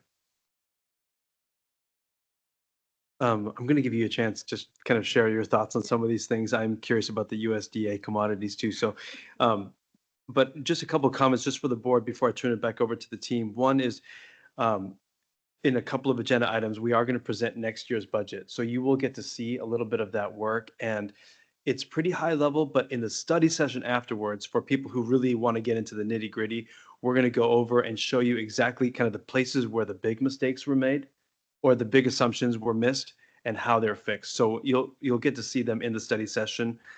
Special education, we are also going to talk about that because special education is kind of, it is a big risk area because you don't know, the students' needs every single year. You don't know who's going to move in. So there's a lot of unknowns that we can't necessarily control for, but they're going to talk a little bit about how they're going to mitigate the risk as much as possible. So those things are coming. But would you like to answer some of the questions just about kind of the enrollment question, GASB, USDA? Sure, I can do the USDA one first. So USDA commodities is with nutrition. And what it is we actually, instead of getting cash, what the USDA commodities revenue is, it's actually items. So it could be, for example, like canned peaches or things like that. And so we estimate how much we are going to get in our commodities. And then when we were doing our adjustments, we looked and saw the trend of what's been coming in this year and reduced to the 100,000. Wow. Um, Government cheese. Okay. Megan, just so people know, Megan is a trainer for WASBO. And so she teaches kind of statewide CFOs and things like that. That's why she knows about the canned peaches, the detail of that. Can you talk about GASB and kind of the revenue neutral? Just explain that a little bit. Sure. So a few years ago, we now have to, it's an accounting entry, essentially what it is. It's not something we're not spending that 2.8 million, but we have to record it as though we are paying the full amount for that 5-year subscription for technology subscription. The full amount needs to be expensed the first year of your lease. On the offset, we record it as revenue as well. And so it's budget neutral, but we have to record that on our accounting statements for Governmental Accounting Standards Board. The question about enrollment. So, I mean, this one has kind of been, what's interesting about enrollment is our projections on enrollment have actually been somewhat close. So I think your question about why is the projection like the $10 million. And so do you want to talk about that just a little bit? I'll take so when this budget was developed, there was $10 million added to the clicker's not working. $10 million added to both expenditures and revenues. And we've talked a little bit about this. And some of that was an assumption that we were going to gain more students, that we would gain enough students to generate $10 million. Those students never showed up. And that's where you start seeing that gap of about $10 million that we've talked about in revenue quite a bit. That was just an optimistic view that we were going to see more students than what we had actually budgeted for. So it was not necessarily realistically budgeting. I know in the numbers you see them, but when they started building out the budget, it was not built off of those numbers saying we were going to see more that would generate $10 million. And I'll just say this, I think you've talked about this before, President Watson, like it's kind of the rosy like hope that we would get more students. But the reality is that it was more of this was a way to get the budget to balance. I mean, so I will say like, it was like, we're going to add 10 million to what we think could possibly come in. But then we expended that with the expectation that it really wasn't, we're not going to get that many more students. So that is part of the fundamental problem that we are facing here in the school district is this added 10 million to revenue that we were likely not going to hit, but the expenditures went up. I mean, when you look at this page right here, revenue 427 million, expenditures 425. I mean, so it was in the budget to spend, even though that was not likely to be hit. That 10 million was added to both sides from our revenue and expenditure. We did not see it come in revenues, but we saw it in expenditures. So that's. Right, exactly. And that's some of the controls that, that we've been making recommendations. We've been talking about how do we, control our spending going forward? We're going to have to. And when we start talking about the budget for 25, 26, you'll see some of those things that we started changing, some of the assumptions, being much more conservative and not as optimistic about some of those assumptions that we've had in the past. The last question, staff MSOC risk. Can you talk about that? Monica, can you help us get to Slide 39. Yep, back one. There you go. We put staff and MSOCs in it. It's probably more of your MSOC risk at this point. We've been working on slides for quite a while, up until the end of this month, when school is out, there was still some staff risk. But at this point, you're looking at more MSOC risk than anything at this point. But those are typically your two risks that you have is either spend on supplies. What are we doing here? Yeah, is that for the 2024-25 school year, or is that revised for the next year? I guess is what I'm trying to understand. This is for right now for the 24-25. So school is out, but we are still paying our bills that we were receiving from what we have done during the year. Bills for supplies that you already used. Software, supplies, utilities. It could be for. Fuel costs, purchase- operating costs, yeah. yeah, Graduation. right, exactly. Bleacher rental. No, no. So it's basically all of those bills that might come in towards the end of the year. They can come in higher than we're projecting. And the summertime is a really big time for maintenance and operations. They do a lot of work to the schools and get them ready for the new school year. Those are all expenses for July and August. It's just listed as a risk. We've actually, as you've seen, like in our study sessions, our MSOC spending has been controlled. I mean, of the spending that we've been able to control, it's been controlled, but we list it as a risk because it is something that could potentially, there's something we just don't see.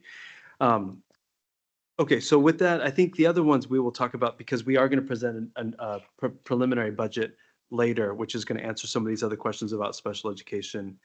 And then thank you for the comment about AFAC too, because we have community members, family members who have finance backgrounds who are also looking line by line with us. We're going to be doing some deep work this summer as well.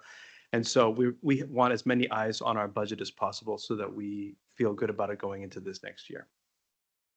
Okay.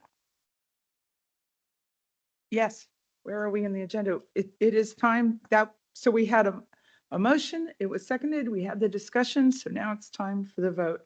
So all those in favor of approving resolution 2025-06, the general fund budget extension, please say aye. Aye. Aye. Anyone opposed?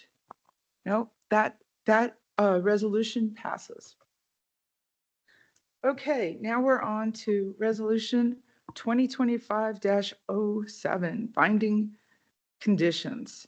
So first we'll have someone speak from staff about binding conditions, what they want us to know about that. Now that we've passed this resolution for the budget extension, now we've entered a time where the ending fund balance is going to be negative 5.9. Because we're unable to pass a balanced budget, meaning having at least $1 in there. OSBI, this is one of those points at which we get put into binding conditions. This resolution is to start that process. And then we'll start that work with OSBI. Okay, so now I'm going to ask Director Block to help us out with this. I move for resolution number 2025-07, binding conditions. And I'm going to read the whole thing. Whereas Bellevue School District will finish the 2024-25 school year with a negative fund balance and WAC 392-123-060 requires the school district to have a balanced budget for the general fund, and whereas the total resources available for the 2024-25 fiscal year will be approximately $14,386,725 less than the total expenditures for the 2024-25 fiscal year. And whereas the Bellevue School District has receivables collectible in the amount of $68,982,152 for the 2025-26 fiscal year, said receivables being in the form of local taxes approved by voters for the 2025 and 2026 calendar years. And whereas the general fund budget for ensuing fiscal year 2026-27 will be balanced without the use of the receivables, and whereas WAC 392-123-060 allows the Board of Directors of Bellevue School District to submit to the Office of Superintendent of Public Instruction a petition requesting permission to include receivables collectible in the 2025-26 in the 2024-25 general fund budget extension in order to balance said extension. Whereas the Board of Directors of Bellevue School District recognize that using future receivables to balance the general fund budget will result in the Office of Superintendent of Public Instruction placing binding conditions on the district. Now, therefore, be it resolved that the Board of Directors of Bellevue School District does hereby petition the Office of Superintendent of Public Instruction with the request to include $68,982,192 of taxes receivable in 2025-26 into the 2024-25 general fund budget extension to be considered by said board on June 26, 2025. Be it further resolved that the Board of Directors requests the Office of Superintendent to expedite placing binding conditions on the district to assist the district in addressing the financial concerns of the district. Okay. Second. Yes, that's what I was going to say. We need a second. Yes. That went on long enough that we forgot. Okay. So now that we have a second, it's time for discussion. Does anybody want to discuss this binding the binding condition resolution? But before we get to discussion, can I ask them to respond to one question? Oh, Which I sure. think will be for the general benefit. Can you describe in general the timeline for binding conditions as well as what are binding conditions that may be imposed on the district?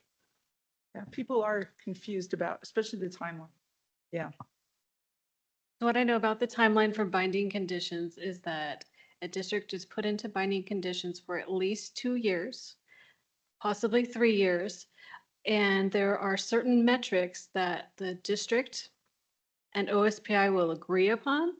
And they will meet with us, as we mentioned, every month, and we'll look to make sure that we are on our way to meeting those metrics. And if we meet those metrics by the end of year 1, then we're doing great, and we work on to year 2 on getting out and of binding conditions.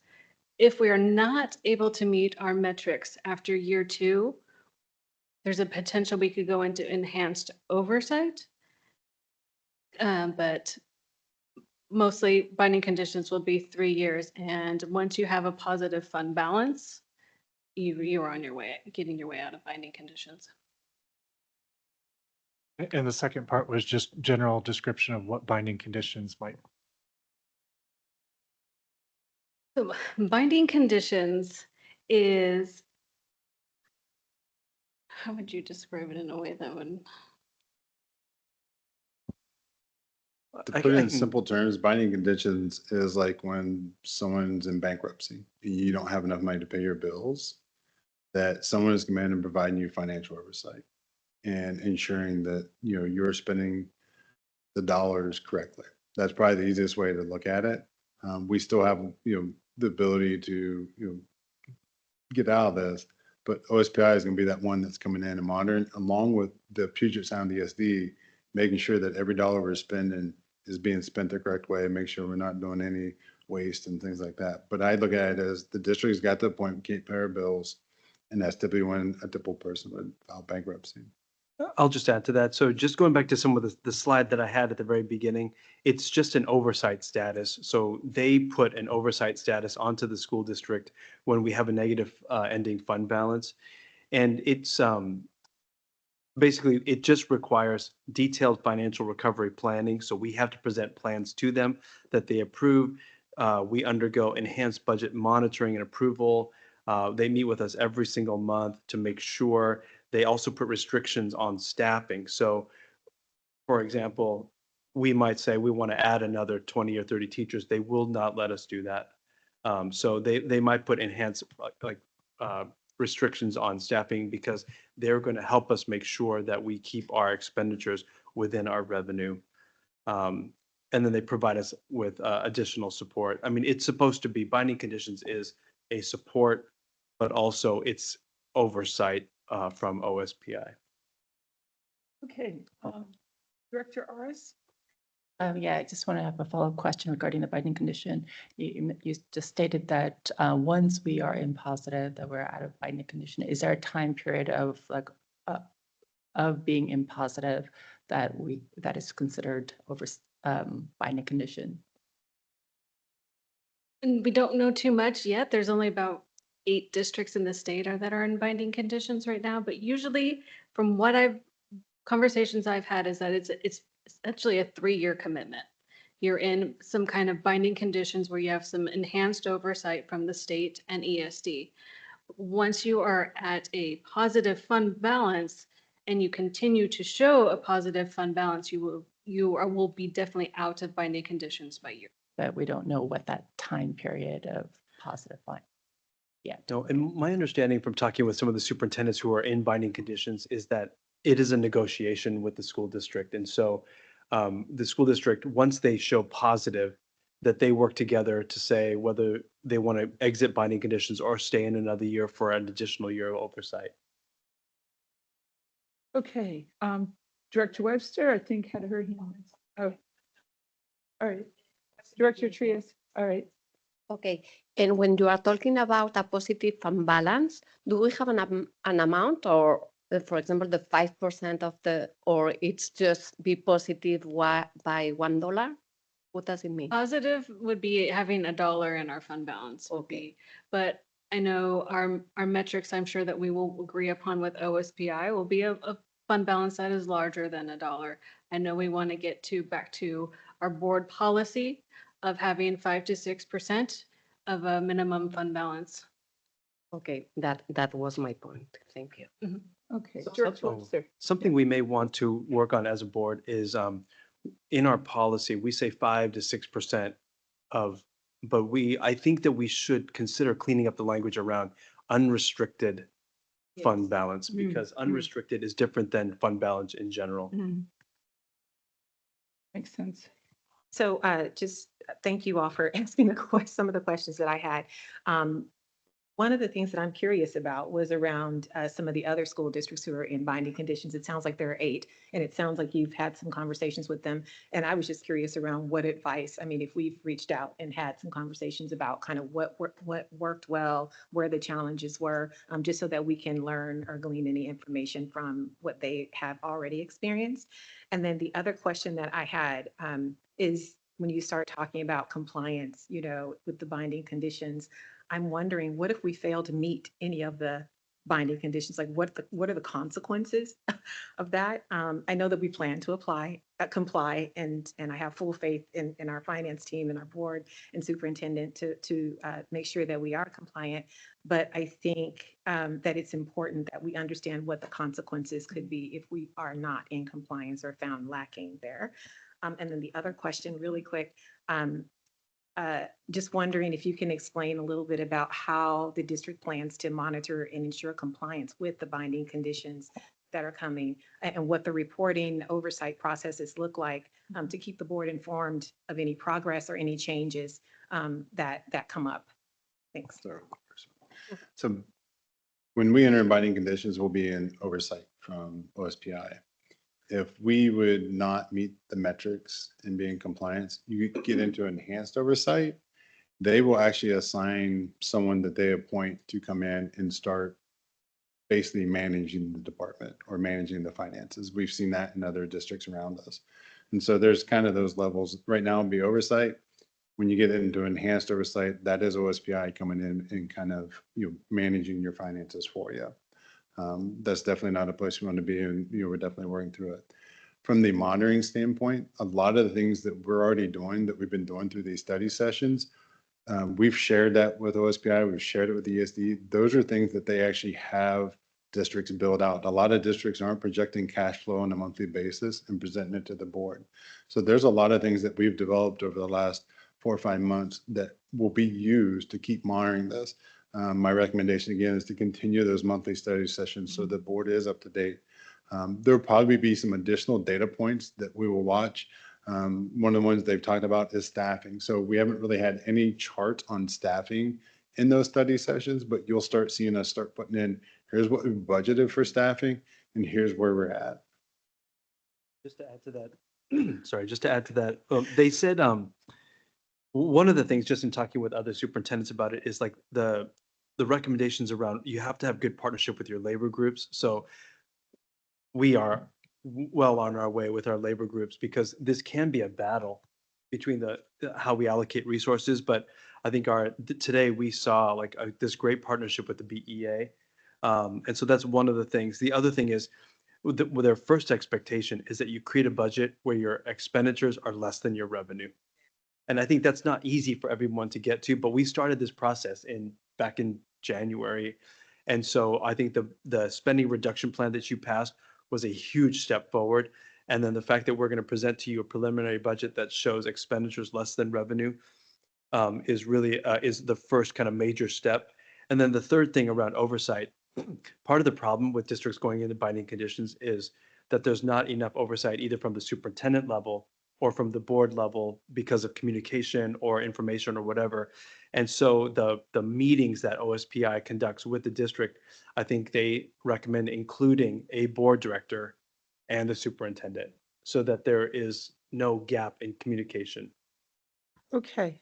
I'm going to say we're so excited about talking about this that we didn't notice that the board chair didn't get a chance to comment. Sorry.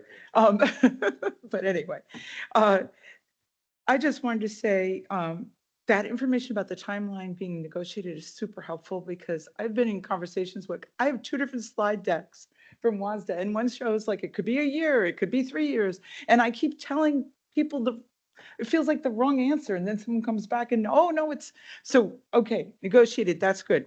And then the other thing I just wanted to say was that I am cautiously optimistic about this whole binding conditions thing, because we have more people looking at our finances. We've got a group of staff that are producing more accurate and more detailed reports, which is amazing. We have the board doing the study sessions with the staff. We have the AFAC group meeting monthly to really look through the records that we have. And now we're going to have the OSPI people. So there's going to be just a lot of eyes on this. I'm also pleased with our legislative advocates that got that bill changed so that we could build up our reserves with that property sale. And I just want to say, aren't we lucky that we have that piece of property from the 1960s, I think, that nobody ever built anything on or did anything with, and that Director Block went and surveyed for us. And then that we just happen to have that because I know community members said, like when we were looking at consolidations, just sell Highland or something. No. Because what I've heard from past board members going back is that long before I ever moved to this state, the Bellevue School District sold off some properties and you can never get them back because of the way our town is booming and the way people really need it for commercial real estate and everything. So we don't have to sell any properties that you could actually put a school on and or actually have a school on. So that's great. And that's all I wanted to say. Okay, Director, I saw her first and then I'll. I just want to bring up a little bit of, or ask or clarification regarding a binding condition. And I think that you said mentioned, parts of it is negotiated or it's unknown exactly because, and I think it's prudent to put on records that historically we don't have that many binding conditions in a short time frame. I think my understanding is, I just want to make sure that my understanding is clear so that the rest of the community would also understand, is that we typically have like 1 in 10 years historically. And the current 8 that is in binding conditions is. You mean statewide? Statewide. Not us. Not us. Yeah. Statewide, sorry, thank you. Yeah. That currently having 8 in state is significant. It has, which states that the binding condition that is being triggered is not just local, but it is more of a state challenge. And that my understanding is it could go up to possibly 15 this year. And so it is significant beyond our control. Is that understanding? That's my understanding as well. I believe the 7 or 8 we have currently right now, I believe the last one was well over 10 years ago, and it was only 1 at that time. Thank you. Okay, Director Block. Yeah, so I sorry, I know I asked some questions at the beginning because I thought we needed to set up this, but I have some additional comments on top of that. So my understanding of the binding conditions is that those are some general statements that we will possibly negotiate with OSPI and the ESD to identify may include things like running a positive budget, staffing controls. Those are general statements. Those are general targets. But that is what the actual binding conditions apply to. That's where that term comes from, is my understanding based on presentations that are publicly available. I don't think any of us considers this lightly, and this is not a good thing that the district has come to a position where it's in being forced to ask for the opportunity to be in binding conditions. I think that there are some minor benefits to doing this now, but none of us sees this as a good thing overall. I want to acknowledge that there were budget cuts proposed in October. Only a portion of those appeared to be able to be implemented in this calendar year due to various structural issues. The spring budget cuts were actually talking about next calendar year, and we have much more confidence that those will be implementable, and those are things that we'll realize the benefits from. However, since I have been on this board, special ed has been identified as the challenging driver for over expenditures, and I continue to have a lack of confidence that we are going to be able to manage that cost. And that creates considerable concern that we won't be able to run a positive budget. It's an area where we know that there are needs, and we all want to provide to support those needs, and we need to be able to manage in such a way that we're protecting each of the budgets that are underneath the school district. We can't have one budget destroy all of the budgets. That's, I hope that we can gain some benefits from this. Oh, I wanted to touch briefly on the piece of property that's been mentioned a couple of times. So it was a great piece of advocacy that we were able to make it so that we may be able to use those funds on a future approval to support the general fund. But the decision by this board to consider selling that property had nothing to do with binding conditions. It preceded any expectation that we were entering binding conditions. That property was identified as surplus property and not usable as a school site, independent of any budget constraints. At that point in time, that funding was going to go back to the capital fund, and we were all in support of that happening. The flexibility that the state legislature has given us is the ability to keep using the funds that are allocated each year to benefit that year's students, rather than having to run a surplus every year to dig ourselves back out of this hole. And so that is really the benefit that we are seeing from the potential sale of that property, is to continue, like all the other districts, to use the annual allocation for that year's students. Thank you. Thank you for bringing that up, Director Block. I think the thing that Superintendent Aramaki stressed earlier was that is just a one-time opportunity for us. It's not a sustainable model. It's not something that we can do year after year or even again. So I just want to make sure that that is clearly communicated as well again and reiterated.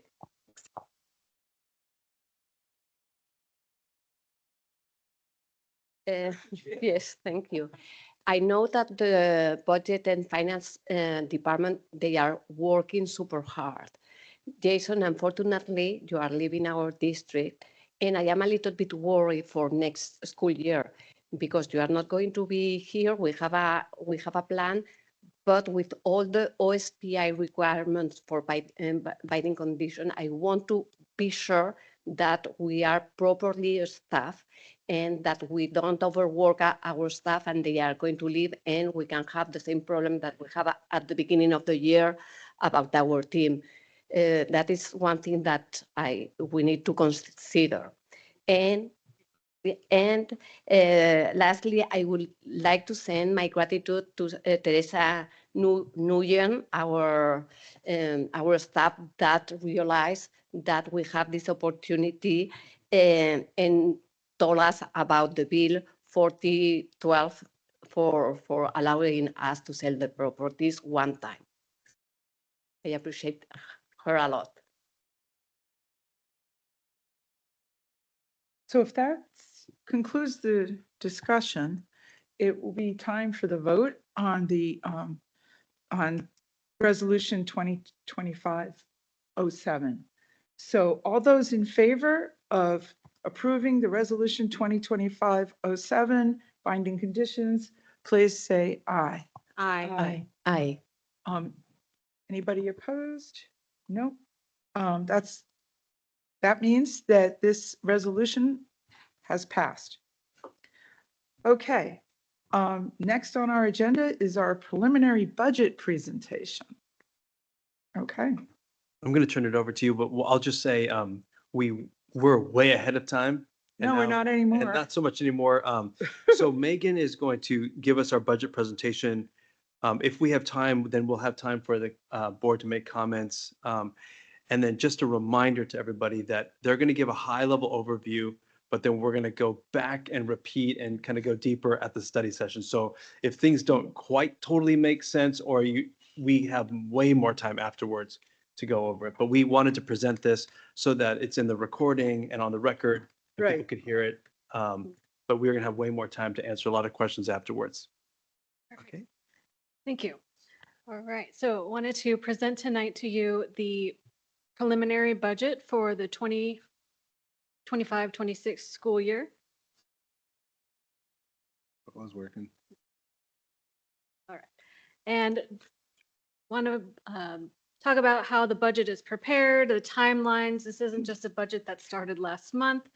Legislative impacts, I'm going to go really fast through those. We've talked about those in our study session, and just because of time, we'll talk about enrollment and budgeting revenues, and a lot of our enrollment driven by our revenues are driven by enrollment.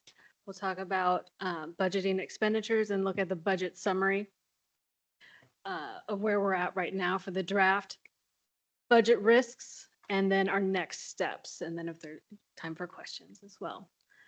Same slide we saw in the budget extensions. Again, budget is a spending plan.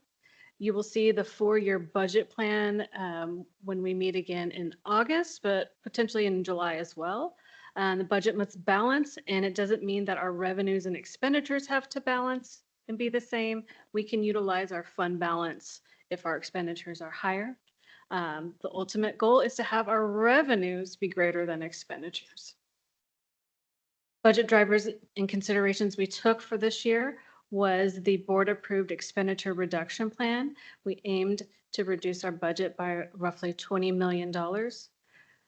We also incorporated some revenues that came in mainly from the recent legislative session, and we saw some positive impacts to our special education funding, our local levy with House Bill 2049. We had some MSOC increases for APD and salaries as well. We also, the budget team and myself, went through and evaluated our budget accounts, and we took a more conservative approach for both revenues and expenditures. So what that means is we were more conservative on our revenues, but we were wanting to allocate and plan for all expenditures possible in the budget this year. And of course, the budget looks at a long-term plan, and we'll have a 4-year forecast available for you to see in July. Again, this is just the draft. This is wanting to give you a first look at the budget for the 25-26 school year. This slide is just an overview again of that board-approved spending reduction plan from March, and with the reduction goal of the $20 to $24 million. This slide walks you through the budget timeline process. Our planning and preparing the 25-26 budget actually began last December when we start to look at our enrollment, where our enrollment is for the current 24-25 school year, but we also utilize some demographer reports. We take that enrollment and build our, I guess, preliminary budget version 1, and kind of gives us some benchmarks of where we're going to be. Hence, when that preliminary budget was done in January, we realized that we need to take some action And that is where that board reduction plan then came into place and the talk started there. February and March is about staffing. We take our budgeted enrollment that we are projecting and we staff our schools and departments based on that. We also take that time to also budget for next year our department and schools for their material supplies and operating costs, MSOCs. April is working with the schools on that staffing plan. We also start to take a look at our state revenues, our local revenues, federal sources. And then in May and June, it's a lot of review and reconciliations and looking at it once and double checking and looking at it again and then cross checking it, making sure we've accounted for everything, it's complete. And we also complete, it's not just the general fund budget. We talk all, what we've been talking with the budget extension and with binding conditions is about our general fund. We actually have 4 other funds. And so we prepare budgets for those funds as well.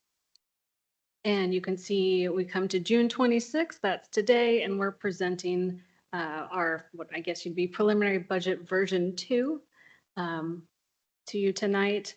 By July 10th, we have to provide ESD with a copy of our budget draft form. It's the F195 report where they'll take some time to also review it and give us any questions on the document during the month of July. And then August 7th, I will be back to present the budget again with some more information and details. That 4-year forecast talked about some more information on the MSOCs and any other items. And then on August 21st, it'll come to the board again for approval. So you can see it's really a 9-month process. And during this time as well, we're continuing to monitor the 24-25 budget. Legislative updates. We've talked a lot about these in the study session, so I'm going to go through them very fast to get to the meat of the presentation. There were some increases, like I mentioned, for our MSOCs, which again are material supplies and operating costs. We saw some increases to special ed in regards to some tier change increases. It's about 1.3 million. The largest revenue impact for us positively was the levy increase. House Bill 2049. We'll see in some future slides how that impacts Bellevue. I've talked about this interfund loan piece. I'm not going to talk about that too much. We will not be getting our transportation safety net next year, and we'll see that in future slides how that impacts our revenue projections for transportation. And then these are just special reporting. Each year, it seems there's been a trend that there's more and more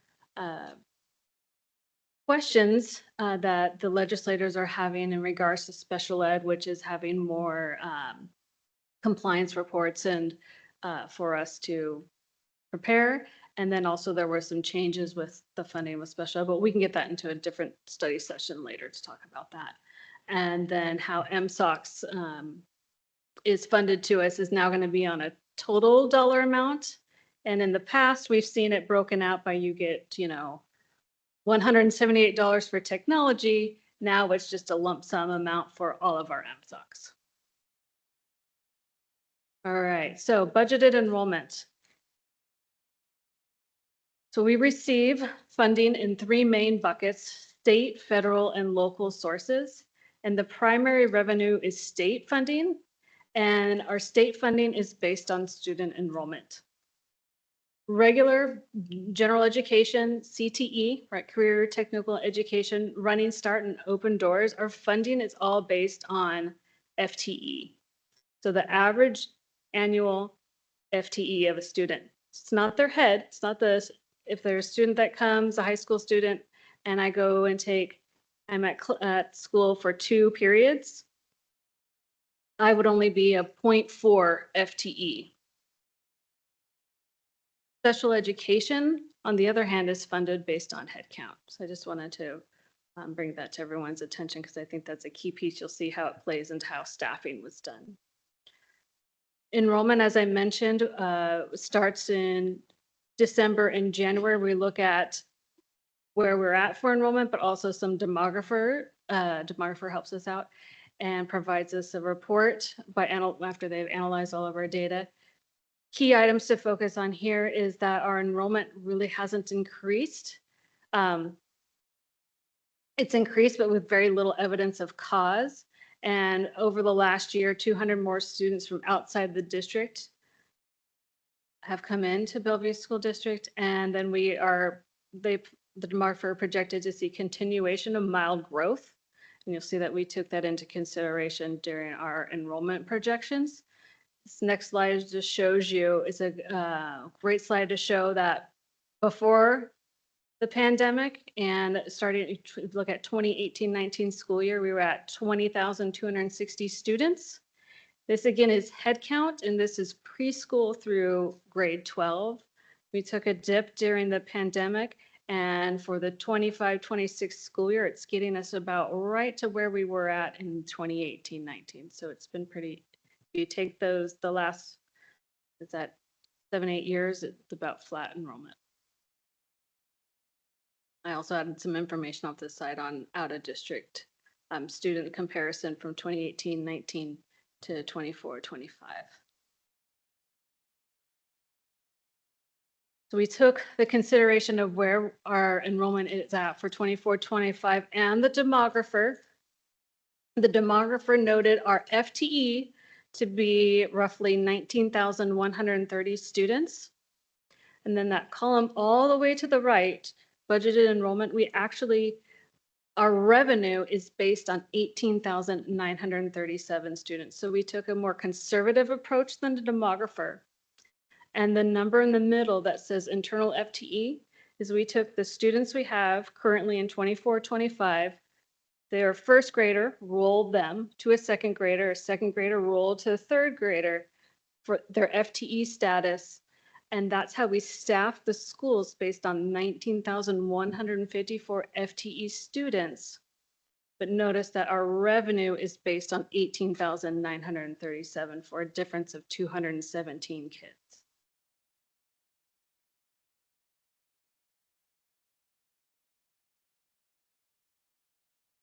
This slide again just shows of how we are budgeting for 25-26. Our budgeted enrollment is on the 18,937 students for K-12.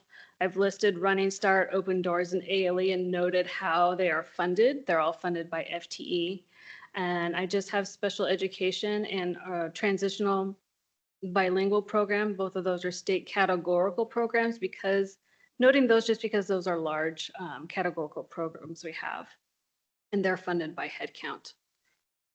So we are showing between budget to budget,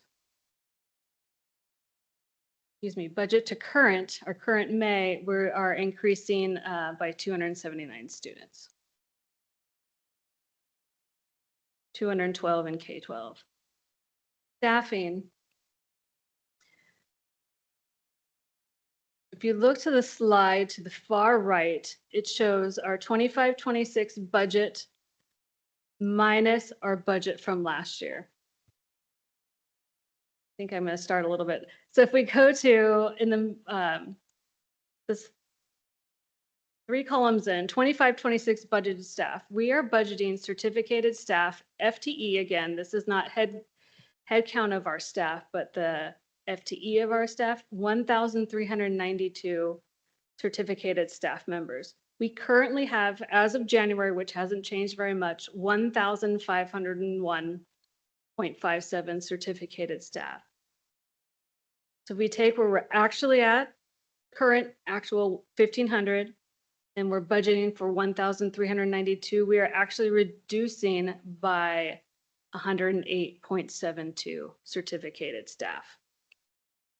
Why the budget to budget is less is because we have more staff than we had in budget.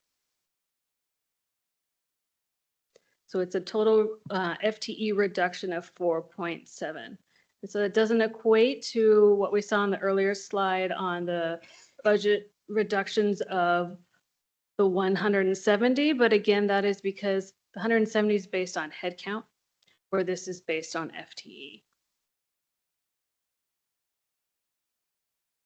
Budgeting revenues. We have many sources of funding here at Bellevue School District, and the majority of our funding you see comes in a general state. 52% of our funding is based on enrollment. We have some special categorical funding. That 4,000 is our next largest state category of 15%. I'm going to have you look at the first row, local taxes. This is the impact of House Bill 2049, the levy increase. We budgeted for the current year, 24-25, of roughly $60 million. And we are anticipating receiving $69.1 million in levy funds. So overall, the first column you see is our current budget, but you just approved earlier this evening a budget extension. So our budgeted projected revenues are going to be $418 million now. And so our revenues are increasing up to $432 million. You can see the biggest difference I want you to focus on is the levy, the $9 million right there. And then about $6 million for state general. So the key pieces here is we're projecting our revenues for 25-26 to be $432 million. This chart just breaks out what we just saw on that larger table, a pie chart showing that our largest sources of funding is state. It adds up to 67%. Our local levy is roughly 16%, and our capital projects fund levy is about 8% of our funding sources. This is just a chart that shows how the impact of our local levies are ran on a calendar year basis. And so for 2025, the voters approved $79 million. However, we are only authorized to collect $62.1 million. House Bill 2049 is effective for calendar year 2026. The voters approved 84 million and will be authorized to collect 75.1. So the blending of those two calendar years gets us our fiscal year collection of 69.1. Expenditures. Our expenditures are budgeted right now to be 428 million. So less than revenue at 432 million. When you look at it from budget to budget, it looks like our expenditures are going up. But if you look at it from our projection, which is our budget extension now, our revenues are going down by $4 million.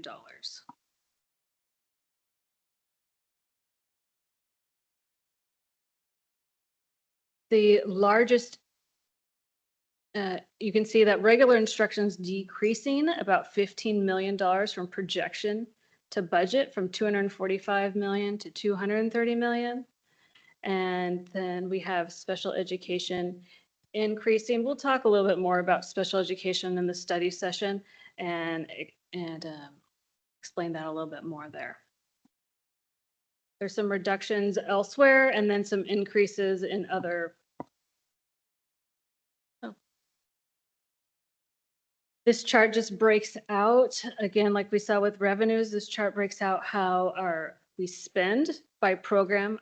Of course, the largest regular instruction at 54%, and then the second largest program we have is special education, followed by support services. And support services are going to be our nutrition, transportation, technology, the business office, HR, maintenance,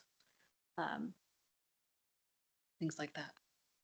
This chart is showing the same 428 million in expenditures, but it's broken out by not program, but by what we spend our money on.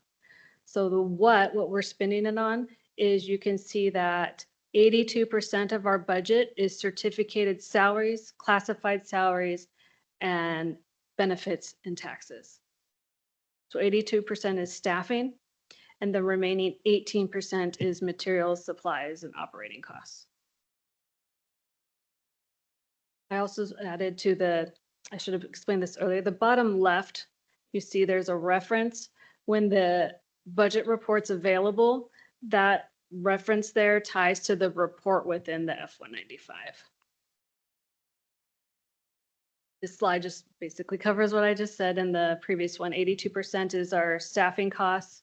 And then we had some reductions in the material supplies and operating costs as much as we could, but we saw some increases to insurance, running start, our utilities, special ed services. We had some tech-related items.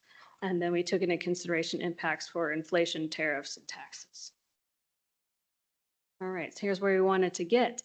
Our preliminary budget, the 25-26, we are anticipating right now a beginning fund balance of, and I'm showing -5, which is different than what the budget extension shows of the 5.9. The budget for 25-26 is not finalized.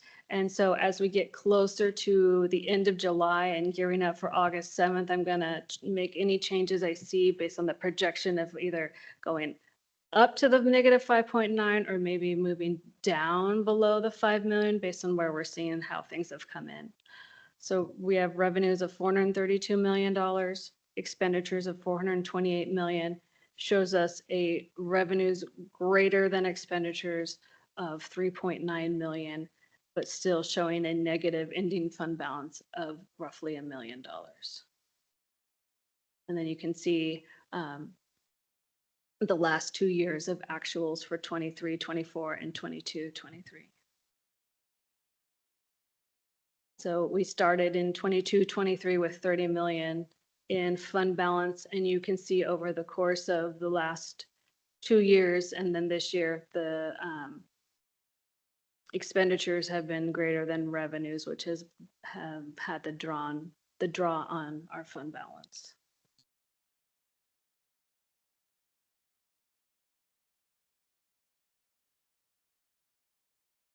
Clicker stop.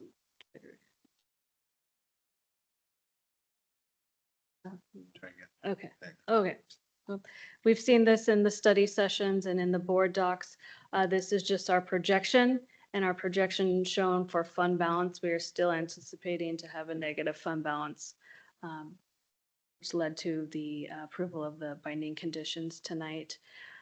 It's not just about general fund. We do have 4 other funds, and this slide here is noting the budget summary for the Capital Projects Fund, which is for tech and I would say large building purchases.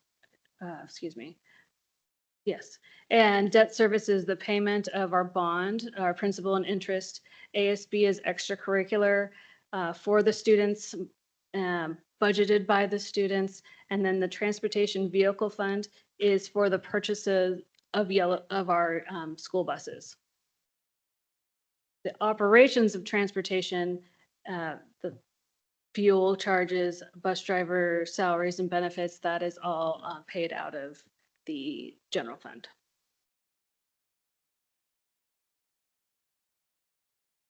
Some risks to our budget I just want to point out is, again, I think we've already talked about this tonight.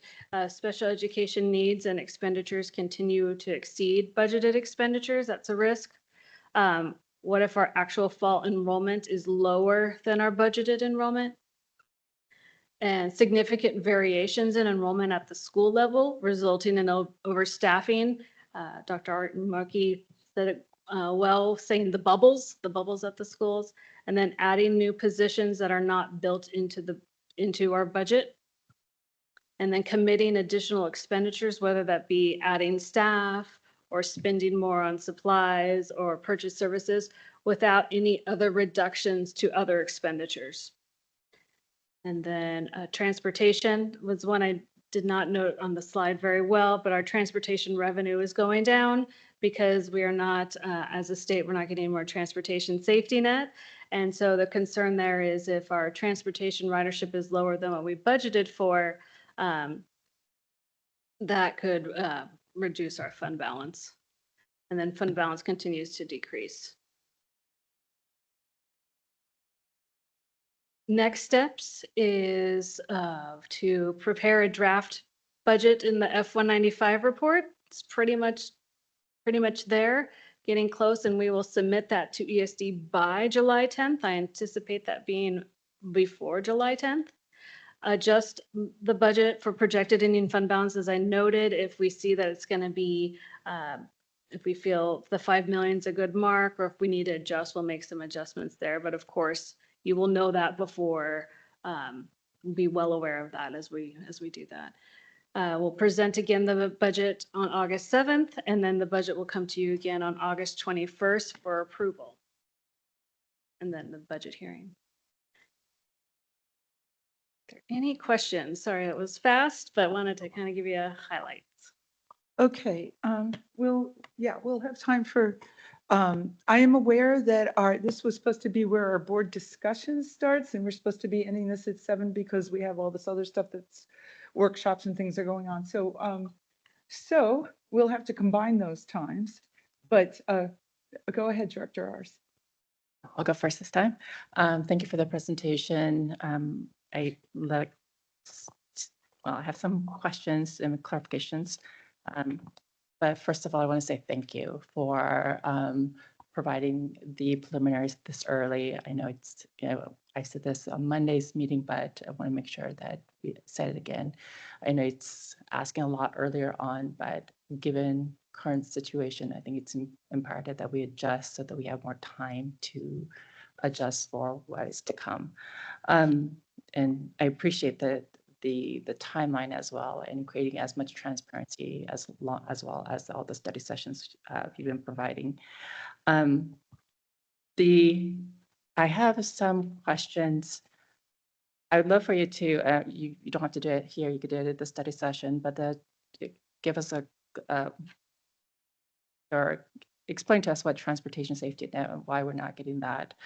And I think someone on the board had asked regarding, do we have a contingency plan if we're to not get federal funding, or if that is impacted this next school year? I understand that it is not really to be impacted until the following year, but in case, we just never know. And there was also an ask for a demographers report, and I don't remember receiving an email about it. Oh, right.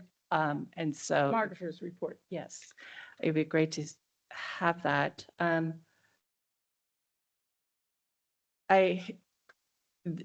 The presentation talks about the FTE number, and I also see that there's a slide which talks about the cost of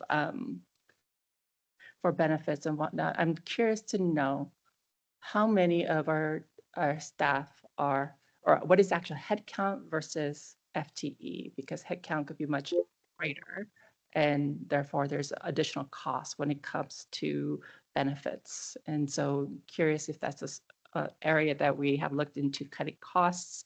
And the final is regarding the special ed being constant point of contention as far as the cost is concerned. I'm curious to know if we have looked into how to curb some of that cost by leaning into our neighboring districts to see what are some protocols that they have put into place that we could borrow and steal. It's better to why reinvent the wheel if there are some techniques and things that's been put into place that has been helpful in controlling that costs. Thanks. Okay, Director Webster, yes. Thank you all for your presentation. I just want to just say to the board, that I think it's important that we have our director discussion time. I think last time we kind of skipped over it. And so I would just like to make sure that we're being thoughtful about what, how much time we're using, because this is really important. And I know that we're going to be talking a lot about it in the study session as well. And so I'll preserve my questions for that time, just because I think we need to share out what's happening around the community. But thank you so much. I have questions. I wrote them all down. Thanks. All right, Director Trias? Yeah, no, well, we're just on this No, on this budget? I just agree with Monica, and I prefer to ask my questions in our study session. Oh, okay, Director Block? I want to note that this is probably one of the last meetings where we'll have you presenting to us, Jason. And I think we all appreciate the candor and transparency that you brought to the budget, and recognize that while we have frustrations with the numbers that you're presenting, those aren't frustrations with you. We've really appreciated your contributions. And I think that you've brought a lot of clarity to some of this information. And I wish you the best as you move on to your next endeavors. And I really wanted to have a chance to say that before we moved on. I do have just one question that I'll leave out there. I don't want to get into the details, but I think it is worth saying here in the open session or in the recorded session, which is there are regularly questions about how the open enrollment out of district students interact with our budget. And I think that if we could get some more transparency on that, that would be useful. Thanks. Okay, and I'm going to ask a few questions. Okay, easy one, maybe not. How long will it take for the OSPI to approve or disapprove the resolution we passed tonight about the binding conditions? Right? I mean, maybe you know, maybe you don't know. And on the timeline slide, I really would like to see the board budget guideline workshop on there. We've, I call it the guideline. I learned it at WASDA, and this thing where the board can have input into the budget process. And they said their recommendation was in March. And we sometimes debate whether there's guidelines or parameters, but they said yearly in March. So the board isn't blindsided or has made their wishes known. And then, yes, what you're doing right now, keep the board in the loop so things don't derail in August. I'm still shell shocked from the time we almost didn't pass a budget. So thank you for that. And I'll hold the other questions. Do you want to just hold on to that? Okay. All right, director discussions. So who wants to go first on that? Director Webster. Mine will be really quick.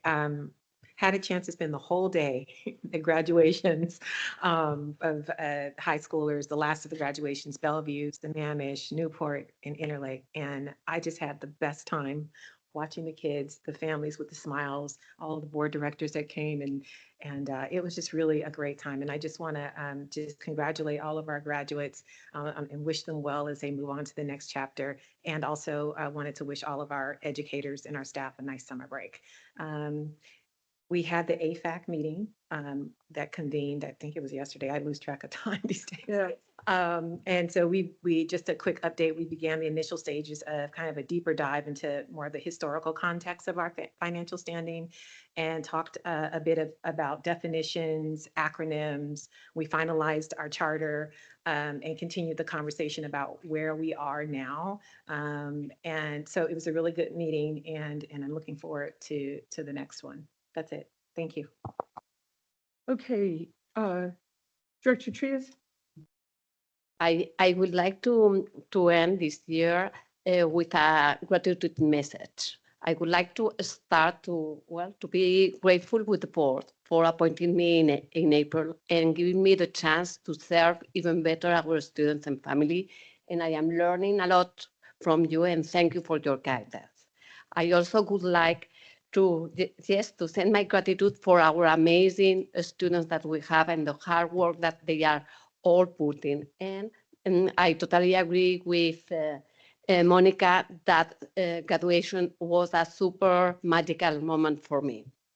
I also want to send my gratitude to our staff and their dedication, our families, PTSA, Bellevue School Foundation, and all our community partners that make us work in collaboration and better. And I totally agree with you, Director Block, to say some amazing words for Jason Golick that has been in our district a lot for decades. And you are impeccable. You are an excellent colleague.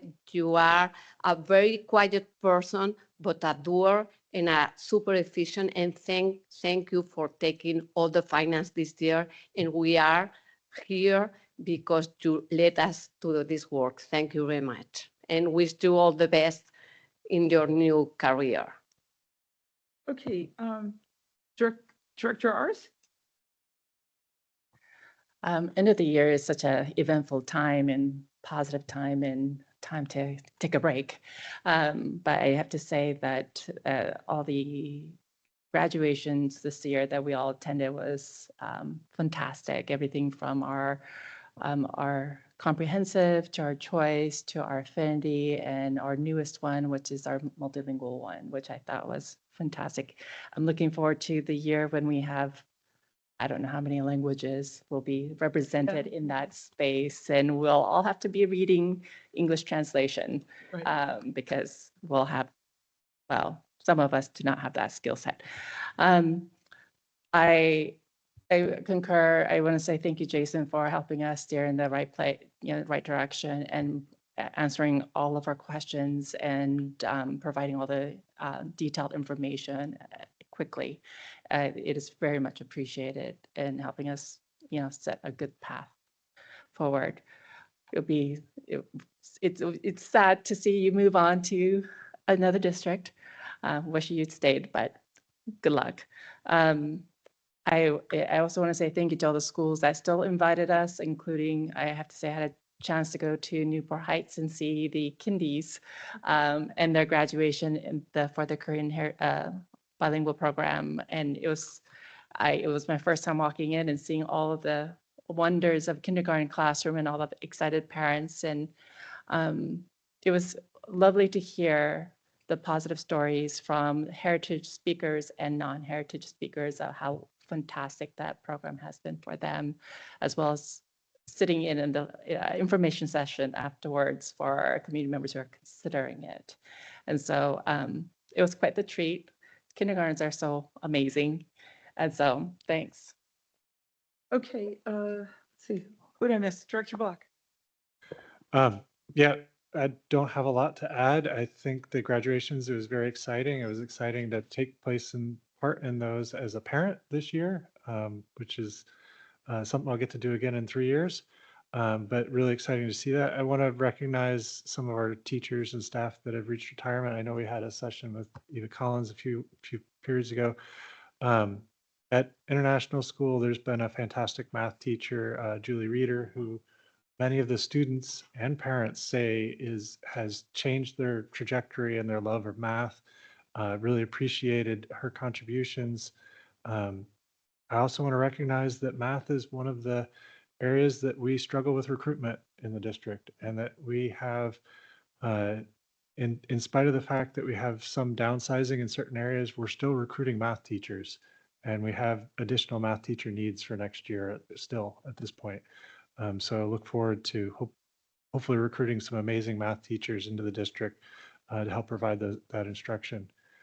I do want to reflect on one thing that I've been working on that a few people up here know about with some of the other people, some of our community, which is to try to jumpstart a little bit of a stronger alumni network, to try to maintain the connections with our alumni and encourage relationships between our alumni and our current students.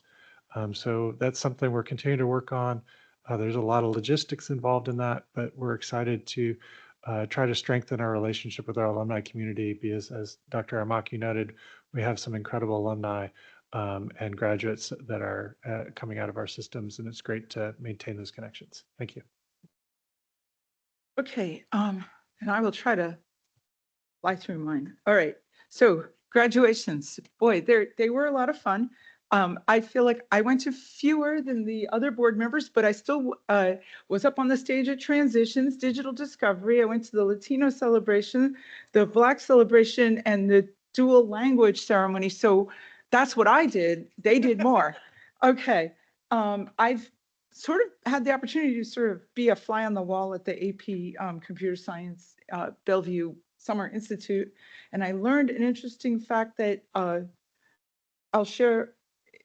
It's unfortunate, but apparently it's well known in that teacher community that our AP computer science kids don't come out really able to code in college or in a work situation because of the scaffolding we use on the developer's environment that has all the libraries and things already like pre-planned or pre-blocked. So I don't think that was on our radar. So I thought it's just, it's an operational thing, but I just thought I'd mention it. Director Webster just described the AFAC that we both were in on, and I keep saying, so she had a good description, but I keep saying we're going to use that group to go through the budget with a fine tooth comb. And then I realized, fine tooth comb, that comes out of lice. So we are looking for the lice in the budget assumptions. Okay. And then special needs, I just want us to be really careful when we're talking about the budget for special needs, because the special needs community they feel like they're not being adequately, some of them feel like they're not being adequately served as it is. And I think we can dig into a little bit how surrounding districts, they spend less, they may get a similar outcome. We may get I don't know, some special needs parents say, I moved to Bellevue because of your reputation. So we need to dig more into that, but let's be careful about not making them feel bad about it. Okay. That's it. All right. So I guess it's time for me to say that we are on break now between 7 o'clock and 7:10, and the board will go into a study session to dive deeper on this budget after that. And then after that, I think we'll have an executive session and then we'll adjourn. Yeah. Okay. Break time.